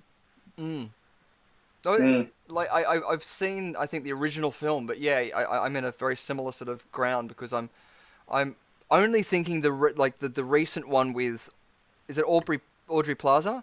Yeah, that was the reimagining, reawakening, And and that's what I'm thinking. That would make the most sense to not, Yeah, if you're going hence, to bring in a hence in the character. question, when I said in the question, I said the original franchise Oh, series. sorry, my bad. So I'm not saying that one. So Okay. Well, Canine's got a suggestion down there. saying Hank's got a suggestion. Bride of Chucky. Is Bride that of Chucky, correct? right? Do we want to go with that one? Yeah, I'll go with that Or, one because I'm flinging my points to Vinny. Thank you. Well, you may want to rethink because that is not the right answer. No. But I love Jennifer Tilly. I love Jennifer Tilly. She's so good. Also, just as an out there, Vincent D'Onofrio. Yeah. Vincent D'Onofrio. What about him? This face. We'll work it out later. I'll have another conversation with you next week. It's just a just a t-shirt idea. Vincent D'Onofrio. Vincent D'Onofrio actually played Andy Barclay in that film. You're right. Yeah. Absolutely. Unbelievable. It was great. It was a transformation in himself. Unbelievable. The sequel, the second one. It isn't the second one. No, we're many narrowing are it there? down. Is it There's, 6? I want to say there's 6. Yeah, Yeah. off the top of my head.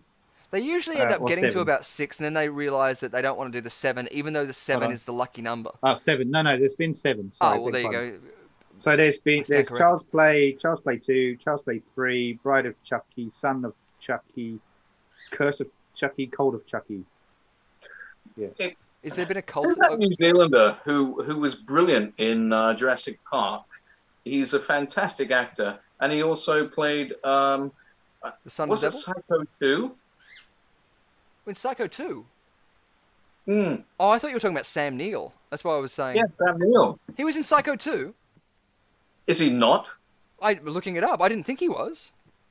If he's not, No, are you thinking The Omen? I'm just kidding. It's Omen 2, isn't it? The Omen Omen. 3, I think. Yeah, 3. Omen 3. Yeah, where he plays the grown-up Damien. Yeah, and he was terrifying. Yeah, no, he's brilliant. In the Mouth of Madness. I mean, that's another film which is just... He is a fantastic... Because, again, when I was talking about that honesty in performance before that I found so riveting with Jonathan Pryce, you see the exact same thing. I mean, Jurassic Park was the first performance I saw of Sam Neill, albeit it's a big Hollywood film, it's whatever. But his performance still was just as invigorating and luring as any of those horror films. May I be so rude as to just put my hands up and go, I like psychological thrillers, and I love horror. But there's a moment in movies that scare me that are absolutely terrifying, and it's Sam Neill's portrayal in as this spaceship just goes around a black hole into, and what's the name of the movie? Event Horizon. Event Horizon. Yeah. That's terrifying. Yeah, it's a great So film. real. Yeah. He is fantastic in it, and in the same way, anything I've ever seen, The Mouth of Madness. I mean, it's like the Muppets have joined forces with your uncomfortable psyche. But there's monsters everywhere, and yet he's still absolutely fantastic at not being over the top. Yeah, He is a fantastic actor. He really is. really is. He really is. He And completely so, absorbs everything like he does, and you believe him in those roles, and it's a testament to, I don't know, him as a person as well, to be in so many different variety of films, but also break into the foreign market and being leading a man in so many films there still to this day. I mean, it's really awesome. Have you seen Possession? I want to say no, but I feel like I should be saying yes, so I'm just going to look it up. Yeah, no, because it came out in 1981. We did a podcast on it recently, and actually, Umbrella Entertainment are releasing it on Blu-ray this month. I want to say, it's him and Isabella Adjani, and it is amazing, an amazing film. And it's something actually you boys would probably appreciate, because both him and Isabella Adjani, you can tell they put every ounce of their body into the characters they play. It's amazing, like the performances. And Sam Neill is quite extraordinary as well in the wine world. Yes, Oh, He yeah. has two wines that are just absolutely out there. He's got a whole I mean, vineyard. Terrifyingly. The Two River Wines, or two paddocks? Sorry, I will make sure that I get that right. That's two paddocks. Two paddocks, yeah. I've never seen such horrific wines ever. Yeah. Well, we've thank you. You're the one doing our plug that we usually do. Is like, we would love to try your wines. Well, that's something that, like, you know, we usually do indulge in our libations, and so one of the things we have been wanting to, and I haven't tried it, so I cannot give you an honest opinion of it, but I would love to try it, and I'll run down to the vintage cellar whenever the 5K limit is open, but and intravenously do it. But yeah.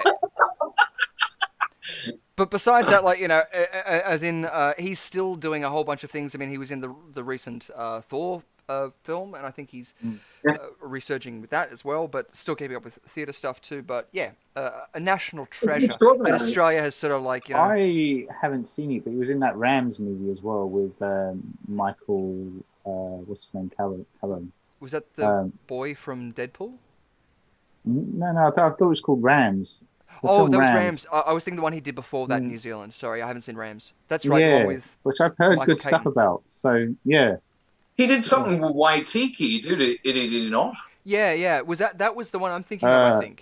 Yeah, the Wilder People, the Wilder People. Hunt for the Wilder People. That's it. Yeah, quite lovely. Beautiful film. Yeah. Taika Waititi's films are always, like, you know, got that sort of thing. What was the other one that he did with Jermaine Clement, which is Shark? Eagle versus Shark. So was that him? Was that him? It was the one with the two people that go to a party. One's dressed as a shark, and the other one Yeah, is dressed Eagle versus Shark. Eagle versus Shark. Yeah. It's beautiful. It's a lovely little that is love so story. my humour. And I remember when that first came out, I immediately after watching it sent a message to my best friend in the UK and said, "You have to see this film. It is our humour. You will love it." Yeah, and of course, what was it? What We Do in the Shadows, which I've just been catching up with the recent episodes. And that I love that show. That's one of the shows now that, like, has taken over the thing I look forward to.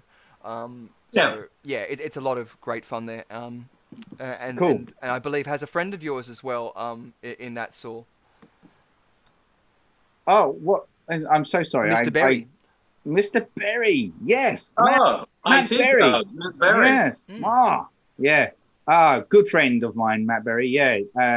It's from cool. our London Dungeons days. Yeah. Which is a kind of one of those. What was like a themed entertainment place in London.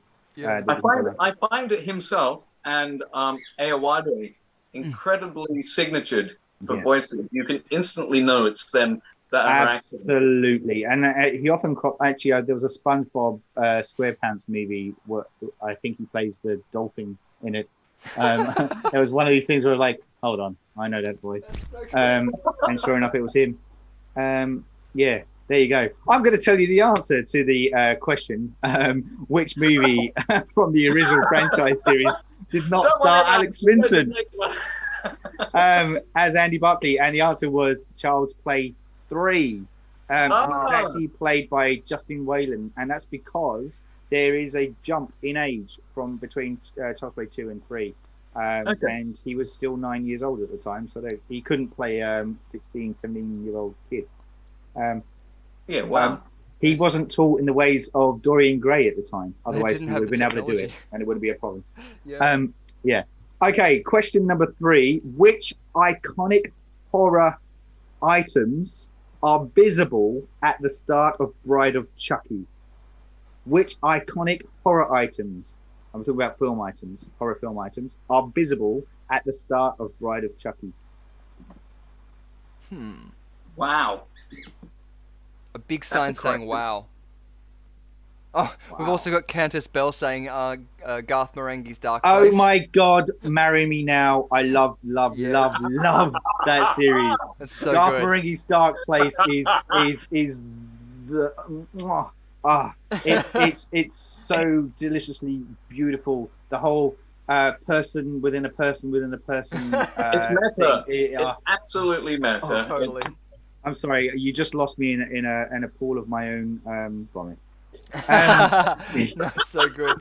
I love the things where they like do things where they throw a cat into frame and then you can still see them like. My favorite one is still the telekinesis one with like wooden spoons floating around. Yeah. And stuff like that. It's just great. And what's her name? Oh God, damn! I forgot the lady's name. The woman that's in it, because she went on and directed a great film called Prevenge, which you should really check out if you've not seen it. Alice Lowe, I want to say her name is. Really good. So it's just great. And I haven't seen it yet, but now I'm having massive mind blanks. But the guy that played Garth Marenghi, Richard. Ayoade? No, Richard Holmes. So he has directed a film a couple of years ago called Possum, which I really want to see because I think the guy's great. He's a bit like he went a bit quiet, as in like other people went gangbusters off the cast except him. But he was also the person that was supposed to play Mike in The Young Ones. Am I correct? Mike Holmes, Richard Holmes, did he? No, I'm pretty sure. No, he's not that. He's not that old. The main guy from Darth Marenghi. Yeah. I'm pretty sure he was one of the first people to. There was a bit of a rift between him and Rick Mayall in The Young Ones, and he was supposed to play Mike, if I remember correctly. I didn't know that. I didn't know that at all. We'll have to look it up and see what happened. Yeah, we definitely have to see. I do know that he was in he wasn't in it. Sorry, he did this BBC did they originally did a series back in the 70s and they brought it back in like the 2000s and something, and it was called BBC Playhouse Presents or something like that, and it was like a series of like little short episodes. David Tennant did one of them at one point, but he did one of those as well, and it was called Rabies, and it was great, visually great, and I want to say one of the Scottish Dougrays was in it. I always get them confused. It's not Dougray Scott, it's the other one. But yeah, very, very good. And I was like, it was the first thing I'd seen him done since Garth Marenghi. And I was like, oh, yeah, you still got it. You still got that kind of weird kind of hook edge stuff. And it was, really dug it. So yeah, check that out if you do get the chance. Have I waffled on enough for somebody to come up with the idea or at least one of the horror items that are visible at the start of Bride of Chucky? Okay. Have we lost our friend Mr. Lovegrove? I was just going to say, was it Freddy Krueger's glove? Oh yeah, yep, bang on. Yeah, that's one of them. Yeah, and K9's come up with another one. Wow. If you are you able to see the comments there at all, Vinny? Because you can still appoint there. No. If I am, it's I need a telescope because everything's very small on my screen currently. Okay. No worries. yeah, Richard came up with the what was it you just said? Sorry, The glove. you said the from glove. Freddy Krueger. Yeah, so if you think of that, so like 1980s slasher icons may kind of help narrow things down for you a bit. So we've got To me, Freddy it Krueger's reminds me glove. and this is completely a guess. There's absolutely no basis for it. It would be like is it a baseball mask? Jason? Yeah, the hockey mask. Yeah, that's the point though. Yeah, Jason's mask is in there. Yep. Who else is a famous slasher that was also around the same time? Like Jason, the whole Friday the 13th stuff was very Current. yeah, very current. And it was modeled on another horror film that came out in 1978 that's had a bit of a revamp Oh wow. recently, and starring the original star from the film, Mr. Lovegrove. Do That's you know David who I'm Lynch trying to... again. No, it's David Lynch. Yeah, that's right. Richard, do you know who it is? Oh, I'm so sorry. Richard is currently locked in the attic with Nick Nolte. He cannot come right now. He will come down. I think he's having words. Nick's been a bit mischievous lately. Yeah, He's trying to live. He's trying to live. God damn it. Okay, so there was another horror icon, slasher icon, who also shares the same name with a Canadian comedian who was in Austin Powers. Oh, that's too much pressure, right? Wow, Austin Powers. Okay. Yeah, do you remember who plays Austin Powers? Well, Wagner, yeah. No. Yeah.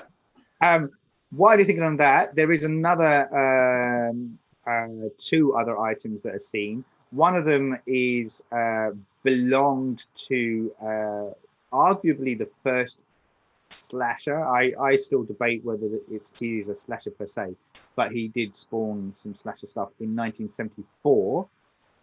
Said individual went on a rampage in Texas, causing a massacre using said instruments. Like a chainsaw massacre. True, that's it. Leatherface's chainsaw is visible in the beginning too. So we still got to come up with a particular item that was used in a John Carpenter film that was released in 1978, and came out around the time in the northern hemisphere when the leaves fall to the ground and people go around with pumpkins and and things like that. Does that help you at all? It is a mask, yeah. So the guy is Michael Myers. Michael Myers' mask is in there, yeah. So that would be the mask though of the Star Trek actor, wouldn't it? Yes, it maybe would. Vinny can help me out with the name. Yeah. Who played Captain Kirk in the original Star Trek? You know who it is. I do. Yeah. He also played Danny Crane. Danny Crane. Hi, I'm Danny Crane. Yeah. It's and he likes taking the piss out of himself, like the original Batman. Oh goodness me, that's terrible. He's also in Boston Legal. Yeah, that's the one. Danny Crane. I'm Danny Crane. Danny Craig, my bum. I can't think of the guy's name. It's Fire. Everything's big. William Shatner is the guy. William Shatner. Yeah. The problem is Shatner. Yeah, he is. William Shitner. He does. He can't help it. It's an issue he has. He has had it since he was a baby. Anyway, he had a contract where he had to do singing. Did he not? For a long time. He was a crooner singer, wasn't he? He used to sit there and have his cigarette out and. It's incredible that he got through being so brilliant, and I can't think of a damn thing he sang. Rocket Man. Yeah, Rocket Man. Yeah. Rocket Man and I'm Still Alive. I love the old, like, Paul Anka does a fantastic. He did Rock Swings, I think, in the Ooze, the 2000s, and it was just a cover of all of these songs like Wonderwall, Eye of the Tiger, and he did them all in this sort of swing jazzy sort of number, and it's a lot of fun. So I kind of like those sort of renditions.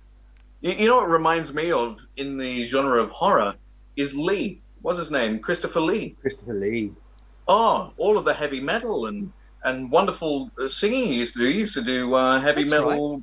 Yes, Christmas he album. did he did Charlemagne as well. The ancient story of Charlemagne is very, very cool. You should check that out. That's right. I've got it. We had a reference in the quiz last week with a Christopher Lee film, which is about witches, and I think just after that released, he released his album. Like apparently, because that's I didn't go down on that trail, but I want to hear some of those because I know Leonard Nimoy did a cover of If I Had a Hammer, and that's hilarious. So, yeah. I just want to also give you the last item for what appears at the beginning of Bride of Chucky, and it is the crate from the movie Creepshow. Is also visible Cool. in there too. Question number 4. What are the nicknames of the 4 alternative Chucky dolls dubbed during the production of Cult of Chucky? So they had 4 little different styled versions of Chucky. Oh wow! What were their names dubbed? Not on film. It wasn't given on film, but there were 4 different ones. So it's not. This one's a tricky one. It wasn't Best Bud or something like that. That was the name of it in the film.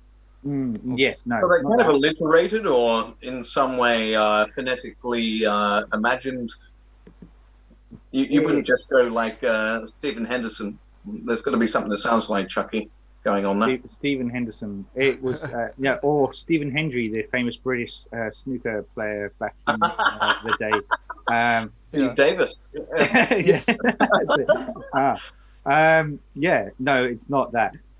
This one might be a really tricky one because I think you'd have to be pretty avid fans of this one. So I'm not so sure if people may get this one. It'd be interesting to see. I might give it a minute, and otherwise I will give you answers. But what would you, if you could name a Chucky doll, what would you call it? What would we call them? Yeah, what would you call them? As in on a marketing perspective or a personal? Just if I bought like say you went out and you bought a Chucky doll. Okay, went, so yeah, something like Teddy or Oscar or something like that. Or yeah. Ferris. Yeah, I like it. Yeah. So I'm walking down the road and Yeah. I see like a Chucky doll walking past and I go, "How you doing, Elijah Wood?" And then Elijah Wood slaps you in the face. Yep, it's not Elijah Wood. No, It's not Elijah Wood. It's not Elijah Wood. Not Elijah Wood. I've given enough time, I think, because this one was a tricky one. I thought that when I put it in there, but I was trying to see if anyone else out there knew. The answer is Buzzcut, Ragamuffin, Edwardian, and Evil Dead. Which was the best one, I feel. Oh yeah, and Edwardian as well. Edwardian, a style of clothing that I particularly like. Exactly. Exactly. Oh, was that what was it attributed because of anything particular? It was just more their physical features. So, Yes. like, if you think of like the animatronics on set, they had to have a way of course. identifying each of the different dolls. So on set, they were like, well, we can't just all call them Chucky because they were slightly different looking. So they came up with their little nicknames, which was Buzzcut, Ragamuffin, Edwardian, and Evil Dead. Where does ragamuffin come from, quite honestly? I mean, you've heard of "you're a ragamuffin." It's kind of like a jolting moment of like you're from the East End of London, you ragamuffin. Yeah. Where does that come from? Long established history referring to a ragged person, but in the early 19th century the word became associated with the children who would dress up for Thanksgiving as ragamuffins and parade asking for handouts, parodying begging and beggars. Wow, it's very what is it? Mr. Twist. It's Oliver Twist. Yeah, it sounds a bit Oliver Twist. Yeah. I was going to say, my answer was going to be actually Jamaican influenced baked products, reggae muffins. Yes. Reggae muffins. Yeah, and in the early 19th century that would have made them very happy. But they had opium then, so I don't think they had to worry about it. No. Yeah, that's right. And cocaine I've got one toothpaste. last question for Better Beats All. This one might be a bit easier in the sense that you can kind of just guess a couple of horror flicks. Which 4 movies does Chucky interrupt in his short features Chucky Invades, which was released in 2013? So in those short features, there were famous scenes in horror films, and he crops up in them and interrupts them, hence Chucky Invades. They were only about 4 minutes long, I think. Sort of like so- in the Elvira sort of things where they would just pop up in the middle of the film, or Mystery Yeah, Science Theater. kind of like that. Yeah, exactly. Yeah. So there was 4 of them, and it was a bit of a promotional thing from either Curse of Chucky or Cult Chucky, I forget which. After they were released, I think it was on their DVD, Blu-ray. May I have a guess? Yeah, go for it, mate. Scream. Oh, I like it. Scream. No, I like it though. Good guess. I had to get that out of the way, you know. Yeah, well done. Just got to get it out there, and we can get on with the next part of winning. But, Yeah, that's it. Exactly right. So I'll give you clues to each of the 4. One of actually K9's come up K9 with says one of them. Psycho. Yeah, Psycho is the first one. Yeah, so bang on, definitely. That is correct. Psycho was there. Awesome. Do you know any of the others, or I just give you a bit of a... Is there a lot of camera movement going fucking crazy? No. No, good. So I'm not going to answer that way. No. All right, so the second one I'll give you a clue about. There's been various installments of this in a series now. There was actually a TV series as well, but the very, very first one, the premise is that one night of the year, this is like a post-apocalyptic kind of alternate version of America. One time in the year, there is the chance for people to carry out any crime that they like, and not suffer any of the consequences. The Purge? It is The Purge, yes, correct. Nice. The third one is a film that was released by Blumhouse Productions. It tells the story of a group of kids who befriend a black American lady because she helps them buy booze, essentially. But it turns out that she's not as sweet and innocent as she appears, and starts kind of being a bit kind of creepy along the way. So in the film, I want to say it was Octavia Spencer played the title of this, the title of character. It's a one-word movie. Yeah, wow. It's probably the hardest one to explain, this one. But yeah. I mean, I really want to say something, but I know it's not correct. Go for it. Oprah. It is Oprah. Well done. Yeah. Thank you. It was really, really good. Because I was going to say Alien, but like, you know, that's also Fucking terrifying. Yeah. It was actually called Mama. Mama's fantastic. Yeah. Mama, to me, and the very last one, the fourth one, is a Sam Raimi film, which was released in the 2000 something. And it was it got a bit of a cult following. Is it starred Alison Lohman and tells the story of a gypsy curse, essentially. Yes, it is. It's Drag Me to Hell. Yeah, Drag Me to Hell. Yes. There you go. And that's the last of the 4. Nice. Yeah. May I say, Mama is one heck of a movie, because the second time you watch it, from it being a horror movie, it's actually, to me, and a lot of the other group of people who I've watched it with for the second time relate to it back as almost a romantic movie. Yes, between Mama and the guy. It's the way that you relate to the Mama character is actually it's actually very warming and full of good values that you would actually facilitate for these 2 little kids. But when you first watch it, it's absolutely terrifying. It's almost on the level of Sixth Sense. It's on the same level of watching something along the lines of what is that? I'm just trying to think of what it's called. It's Brad Pitt and Seven. No. It's Brad Pitt and another actor, and I can't think what his name is. He's fantastic, and they're the same person. Oh yeah. Oh God, We I don't nearly had talk about Fight Club. Fight Club. Yeah. Oh, I just mentioned it. I'm so sorry, Richard. Don't talk about it. Yeah, don't talk about it. Didn't you hear John Barilaro? I do have an issue where I never obey the first two rules of something. Yeah, that's So, yeah. My... it. They should have made it the third rule. Yeah, they should have, and then I would have gone, oh, damn. Exactly. That's why we never survive horror movies. Exactly. Okay, that's the end of Better Beat Saul. Thank you for joining me on what was the Chucky edition. Yay! Awesome, fantastic. Another round of Better Beat Saul. So much fun. Groovy. Also, well, it's around 10 p.m. so maybe we should go straight into our games. But just before we do, we usually do this each week, and so let's play a quick Venkman Burn in Hell.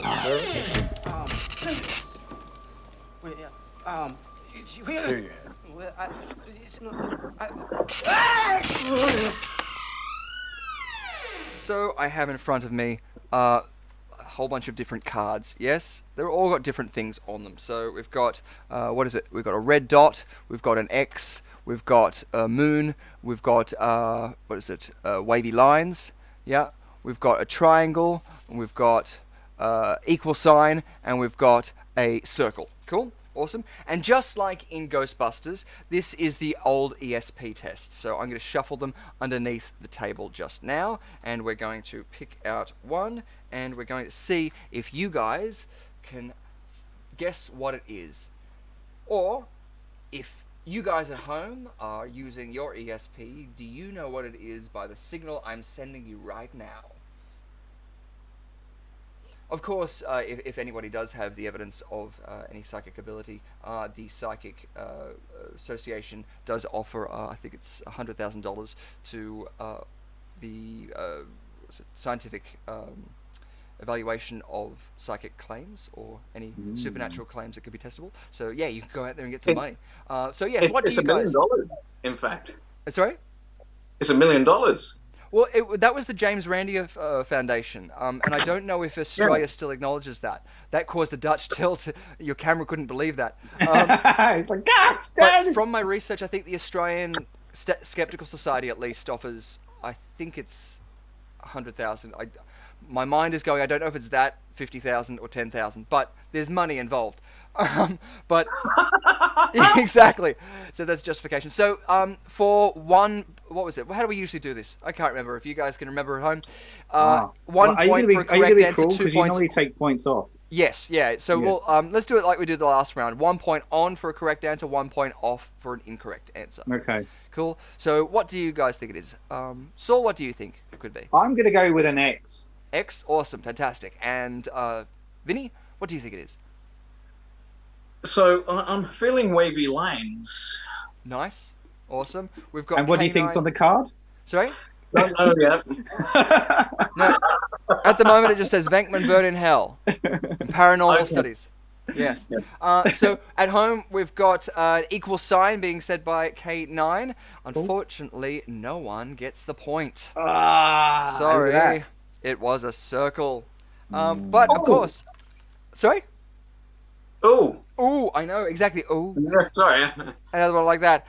Fantastic. And just because we did skip a version of it, and we'll try to get them each week, we're going to do a quick pop quiz hot shots. Or pop quiz with hot shots.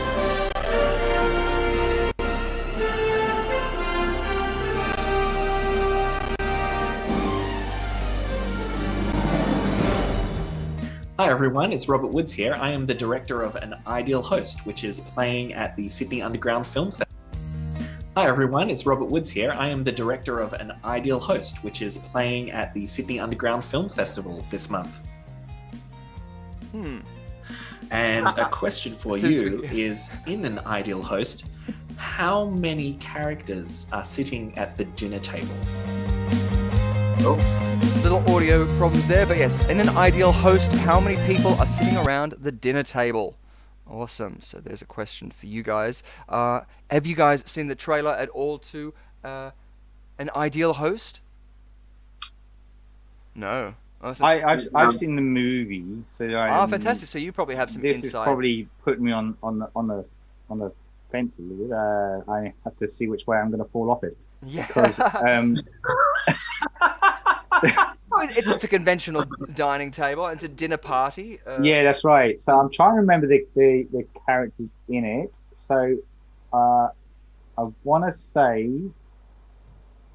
Oh, hold on. There's another. Oh, do they have a? So just hold whilst on, you're having a think, Yeah. I just wanted to say that this film was part of the Sydney Underground Film Festival, and you can still, I think, see it in the link that's provided in the description below, so that you can check out this film. It's still being screened, but you do have an option to see it. But you can also see this, I think, in the trailer. You can get a sense of how many people were around the table in it. But it's a fantastic film that's being directed by Robert Woods from Western Australia. We had him on as one of our guest players a couple of weeks ago, and so we were lucky enough for him to ask a question based on that. So yeah, check that out. It's in the description below, and we're so grateful to have him involved.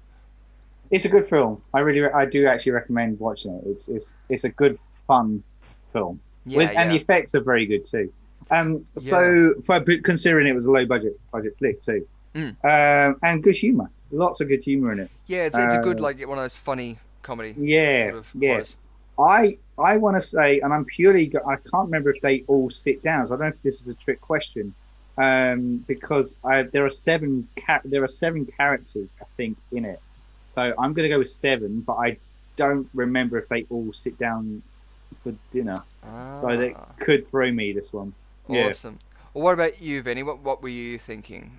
Do you want to jump on that bandwagon, or are you thinking that you're gonna go with? I think it's quite tricky from not actually seeing it. Yes. And so, if I'm just going to be adverse to your answer over there, Mr. Sal, Yeah.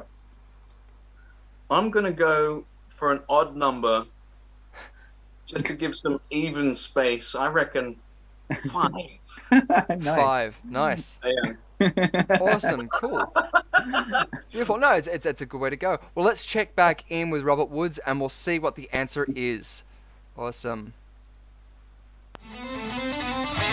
And the answer is 7.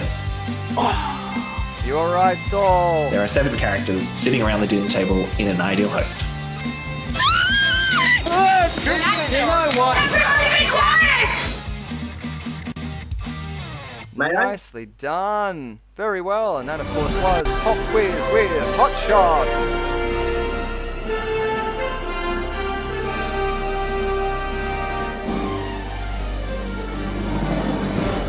Great stuff. Awesome. And if we check the prize scoreboard once again, we have s01e10 with 11 points and Vincent Parford leading with 14 points. So nicely done. You've taken over. Awesome. It, I think, is a good time, probably because it's after 10 o'clock, to head into our quiz. If you guys are happy to go into our tournament round. Yeah. Completely. Awesome. Confetti. Yay. Everyone loves confetti. Beautiful stuff. Well, then let's kick off this over here. Except spiders. Spiders don't like confetti. Beautiful. Awesome. So we started it off, and so you guys have roughly 2 minutes to get prepared and get into it. To play along, all you guys need to do is enter the correct answer into what you think the correct answer is into the chat on the side there, and you'll be able to easily get into this working. Yes, you can also type the entire answer if you want, but just the normal digit will work. And you have to have a Gmail account to play along and subscribe. If you are the winner, send an email to rushcutterentertainment@gmail.com just to tell us that you are the winner. We will then send you a code to provide underneath in the comments section of the live stream, just to validate that you are who you say you are and not one of the body snatchers. And then once we have validated that, then we'll send your code right out to you. And the code this week is thanks to mypetsies.com. Which are giving you a $25 voucher to spend on their website. So without further ado, let's head into our quiz arena.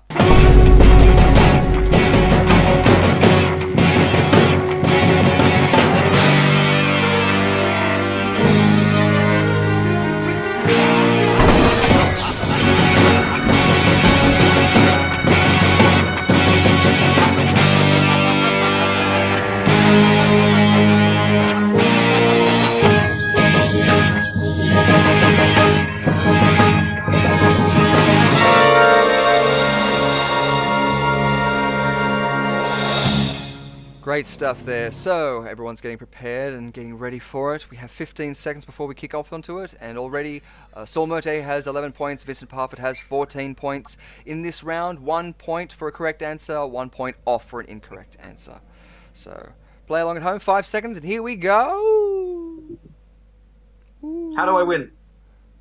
You can't, unfortunately. Fair enough. I just wanted to say that. I just wanted to call you the C word.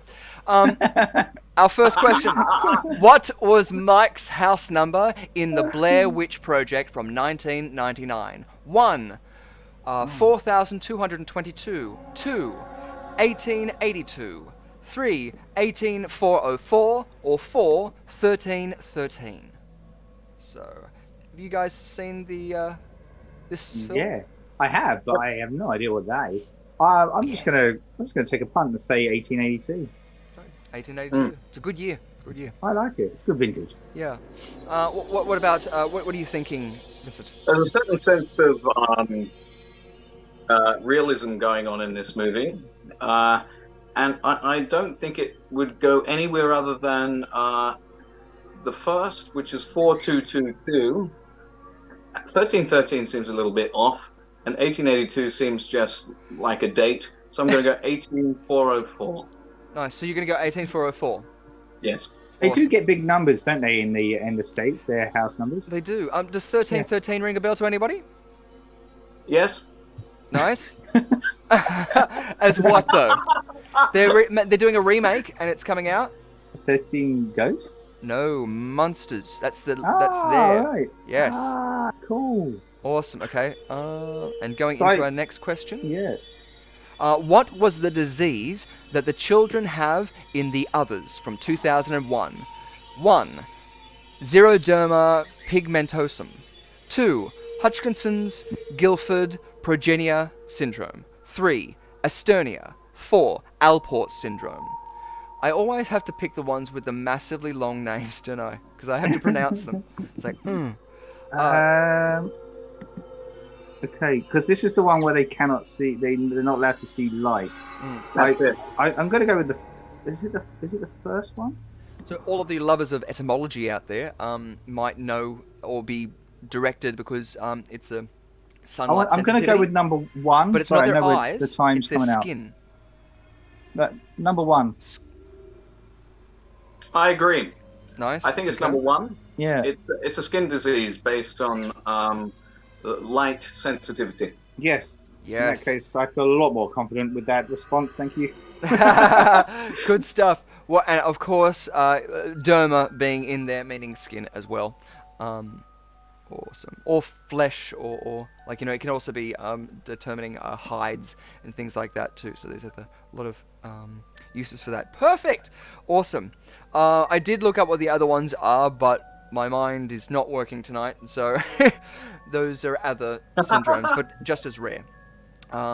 Josephine Leslie wrote the 1945 novel The Ghost and Mrs. Muir under what pseudonym?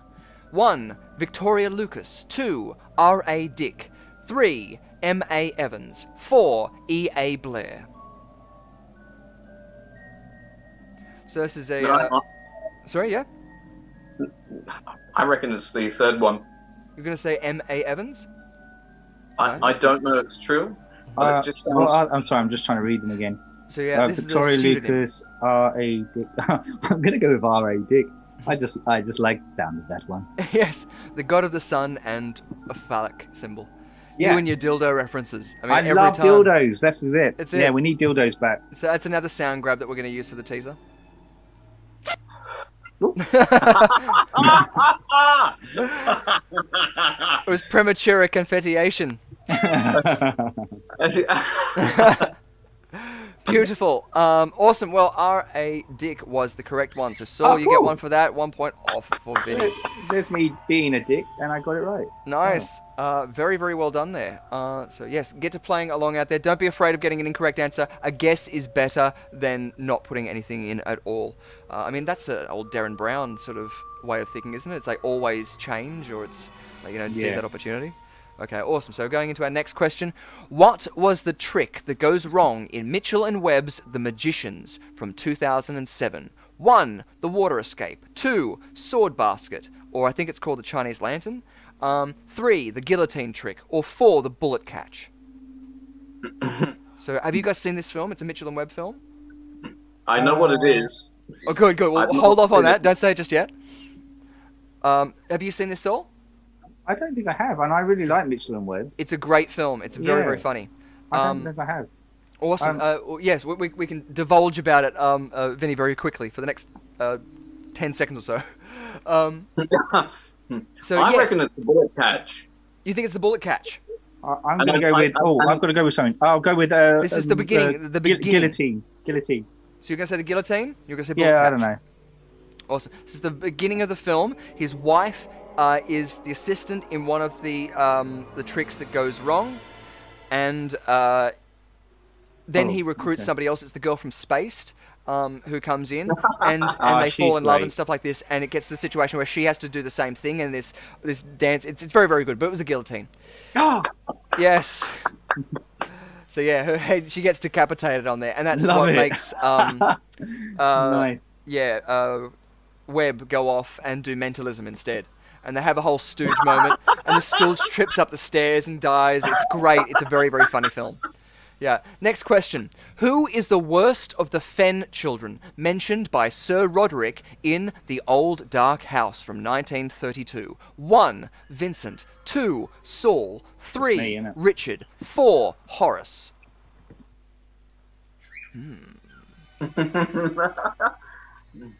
It's a good film. This is especially after seeing Haunted Honeymoon, the original. This is a good film. Like, you know, I mean, even if you haven't seen a terrible film, I mean, but yeah, it's a classic. So, have you guys seen this, or are you leaning towards one? No. I'm gonna go with. I should go with my own name, but I'm gonna go with. I'm gonna go with Horace. I'm gonna go with Horace. Nice. Awesome. Who are you gonna say, Vincent? Horace. You're gonna go Horace too. Mhm. Okie day. Awesome. Well, if you've seen the film, Boris Karloff played Horace. Okay. And that's right. He was still pretty bad. He was. It wasn't. It was the third worst child, maybe. Yeah. The worst was Saul. Yes. I should have gone with me. You should have gone with your own name. Oh no. Man. Yeah. It's hilarious. They let him out and he's running around going. It's a great film. It's very fun. And old school, but yeah. Awesome. Question number 6. What was the name of the house that were used as the exterior in The Haunted Honeymoon in 1986? 1, Oakley Court. 2, Menabilly. 3, Nebworth House. 4, Dromore Castle. I've heard of Nebworth House. Why do I know that? Yeah, so hopefully you would have heard of all 4 of these. Or all 4 of Oakley these Court are rings a bell. synonymous with famous houses in film. Anybody else know that? Might have noticed I didn't call one Mandalay. Mandalay was Rebecca, wasn't it? Yes. Yeah. We've got to come up with an answer. Countess Bell said 3, Nebworth House. Yeah, that was the one that rang a bell for me. I want to say that one. Yeah. That for some reason rings I'll a bell. give you a but- 50-50. So Oakley Court was Rocky Horror Picture Show. Ah, Menabilly yeah. was Mandalay's inspiration. It was the inspiration for the Mandalay House. So would it be Dromore Castle or Nebworth House? I'm still going to go with Nebworth. I don't know why that just is the one that What are you going to say, Vinny? stood out. I've been going for Nebworth. Oh, yeah, I was about to say, last too late. Beautiful. You both Oh, yeah, got cool. it. Do you know the film High Spirits at all? Yes. Yes. That's I Dromore do. Castle. Steve Guttenberg. Steve Guttenberg, Peter O'Toole. Yeah. I noticed you And, got the book of his behind your on What's the her bookshelf name? there, Vinny. Good. Question number 7. Who produced David Cronenberg's remake of The Fly in 1986? 1, Mel Brooks. 2, Larry Franco. 3, Gary Kurtz. 4, David Hyman. The remake of it. Was in the Cronenberg. Ah, yeah. Sorry. Yeah. Yeah. Sorry. Now I'm with you. Why? I don't know why I want to say Gary Kurtz, but I don't know. Nice. That's You've my. both seen it. Obviously, the Fly. Yeah. Jeff yeah. Goldblum. It's one of either Gary Kurtz or could you put the screen up like I'm Oh, sorry. talking Yep. too Sorry. much? I'll do it again. That's okay. There you are. It's Have a look at that it's one. either David Heyman or Gary Kurtz, and I'm feeling Gary Kurtz. I'm feeling Gary Kurtz. Feeling It Gary seems Kurtz. very fitting. Yeah. Awesome. Well, unfortunately, you were all wrong. Ah. I can't remember who Gary Kurtz, what he produced, but it was another horror Name film. rings a bell. This was Oh, Mel are you kidding Brooks. me? Are you joking? No, he also produced The Elephant Man. Wow. True. There you go. Yep. With John Hurt. Yeah, with John Hurt. Yeah. How cool is that? That's cool. That is so cool. I love it. That's extraordinary. It's so cool. Okay, next question. In Train to Busan 2016, what does Seo Suk-woo absent-mindedly buy his daughter Su-an as a gift, only to find he has already bought her the same thing the year previous? 1, damn a you. Wii. 2, a teddy bear. 3, a smartphone. 4, a remote-controlled dinosaur. And again, I do apologize if I have butchered the pronunciations of those names. But again, I fantastic feel film. like I feel like it could be a teddy bear. Yeah? Oh man.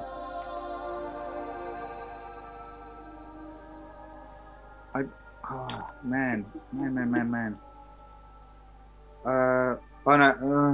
Oh no, is it? No. Actually no, I'm thinking no, it's something technical. It's something technical, isn't it? So is it a Wii, a teddy bear, a smartphone, or a remote control? Alright, I'm gonna go with a Wii because it's an odd one. Because we all need to Wii. I don't think it's a smartphone. Vinny, what would you say? I think it's a teddy bear just because it's weird and completely odd. Nice. Awesome. Unfortunately, it was a Wii. Ah! Yes. It Well was a done. Wii game controller. Yeah. Well, so There was something because I had the same instinct though because initially I was going to say teddy bear, but then I think I'm thinking of something else. Yeah, that's why I put it in there because I Yeah. was thinking of it for something else too. Awesome. Our penultimate question. What film did Stanley Kubrick allegedly show to his crew right before filming The Shining, 1980? Allegedly. 1, White Zombie, 1932. 2, Night of the Demons, 1957. 3, King Solomon's Mines, 1950. 4, Eraserhead, 1977. I feel like I want to say White Zombie. So White Zombie with Bela Lugosi? Yeah. I don't know. Why would I say that though? Like what's throwing me is because you mentioned Eraserhead earlier. So I'm now like,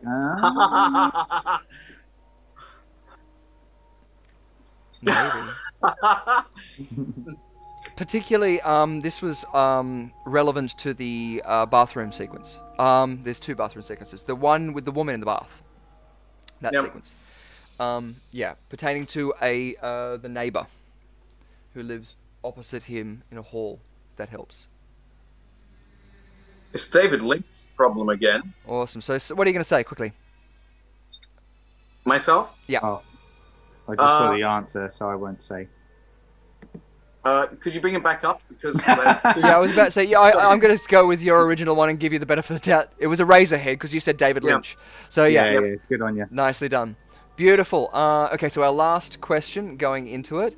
What is the apartment number of Henry's sultry neighbor in Eraserhead, 1997? 1, 56. 2, 36. 3, 27. 4, 13. 56. You're going to say 56. Yes. Nice. This is a wild guess, isn't it? I want to say 36. You're going to say 36. Nice. So this is one as well because there's another number in the film which is his girlfriend's. So this isn't his girlfriend's. This is the sultry neighbor. Yeah, this isn't his girlfriend. When he goes to his girlfriend's house, they have a number which is again one of those 5-digit numbers on the wall. But that was the number that he and his real life girlfriend lived at that time. Right. So this was synonymous because it has relation to the room number of which the sequence takes place, which is 237. So the answer was 27. Oh, nice. Yes, he's in apartment 26. There you go. I know. It's your fun doing big this because a lot of the ways. times I'll try and think of what would I think the answer would be, or to the question without any answers, and then I'll play with that idea of association. So rather than going, oh, it's a mathematical way of tricking you, I'll try and do that sort of neurolinguistical program and going, okay, where most likely is your brain going to lead you to thinking to get this answer? Then I'm going to go like the teddy bear. You know what's funny? So the psychological forces are 3 and 7, and so you've got 36, and you've got another one up there, which is it 20? Is it 27? Is it? Yeah, 27 was up there. Yeah, it really stuffs you up because Yeah. there's no way, unless you've watched it, that you could possibly work That's it it. out. And it's like, well, how do we get into David Lynch's head? Yeah, that's it. When he's making it up with the whole Yeah, line. actually, Beautiful. At the there's end no of the way quiz I'm there, getting into that head. we have our winner of our Quiz Arena tournament leaderboard, Countess Bell, with 3 correct answers. Congratulations. Well done. Brilliantly done there. You are the winner of the My Petsies $25 voucher from their website. So yes, you can send in a picture. Hopefully you've got an animal at home. I'm pretty sure that they do cats as well. There's photos of cats up there. They do dogs. I'm sure if you send them an animal, if you have a bird or a ferret or any other animal, that they'll be able to work something out with you. So yeah, hopefully you'll be able to use that. Like I said before, it's a better option than squeezing your animal if you need to. So it gives you that option. So congratulations. Yeah, just send us an email at rushcutterentertainment@gmail.com and we'll send you out we'll give you a congratulations and give you that keyword to put in the comments down below. Thank you so much. And thank you so much to mypetsies.com. Perfect. And not only that, but all the other people who played along out there. I know K9 was avidly getting in there, and I've tried to make the questions a little bit harder, but maybe I have to reel back a little bit more. Because, yeah, with certain films that you haven't seen, they might be a bit harder. But I do like those open and engaged questions that really get you guessing. So congratulations, Countess Bell, definitely with that sort of eclectic knowledge helping out there. And thank you, Saul, and thank you, Vinny. We've got Saul with 12 points and Vincent Parfitt with 12 points as well. Oh, God. It's right on it, ladies and gentlemen. Oh, man. Amazingly done. It's something that we weren't expecting, and and just before we played, because usually the tournament ends up like sort of like spinning it out of control. So we might have to have a night where we get in our top winners to have a playoff against you, Saul. I think to try and weed it down, because there's still, I think, an untapped resource with Robert Woods.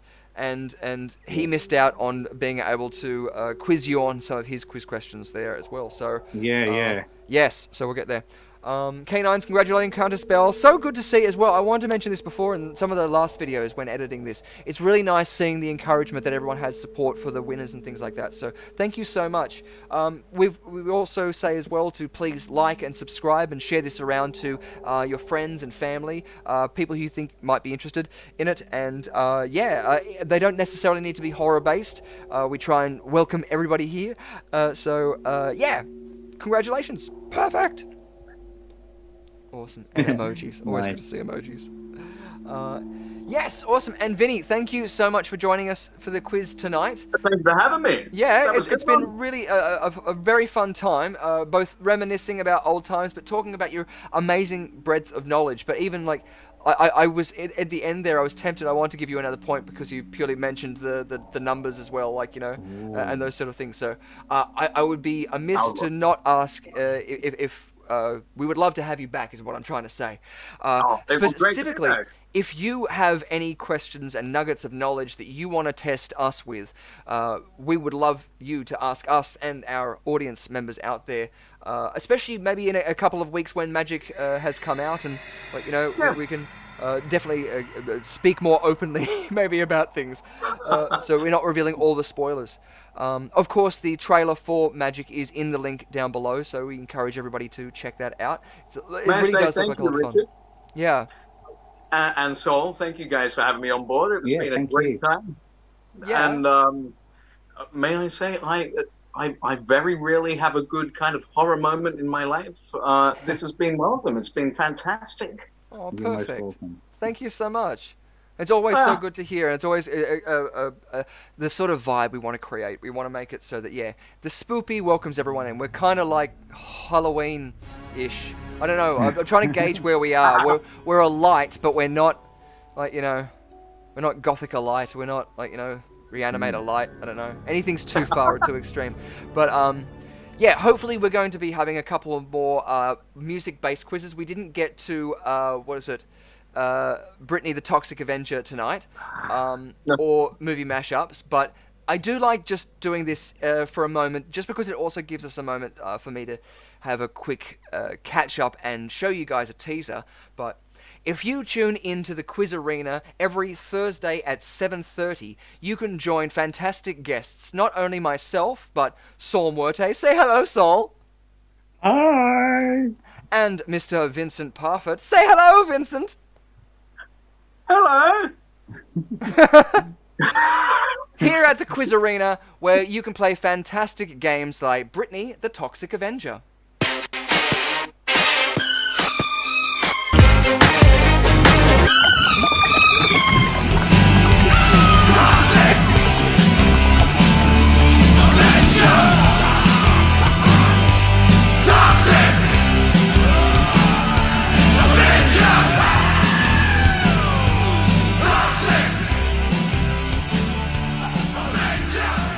A music-based game akin to Spicks and Specs, where we've mashed up the song of Britney Spears' Toxic to a whole bunch of different songs, and there's the chance at like 60 points.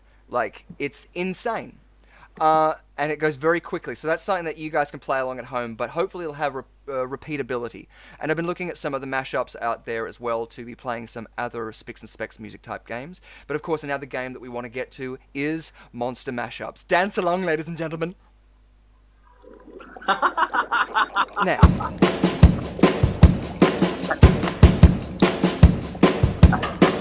Sound the bass, it's now the monster mash. The monster mash.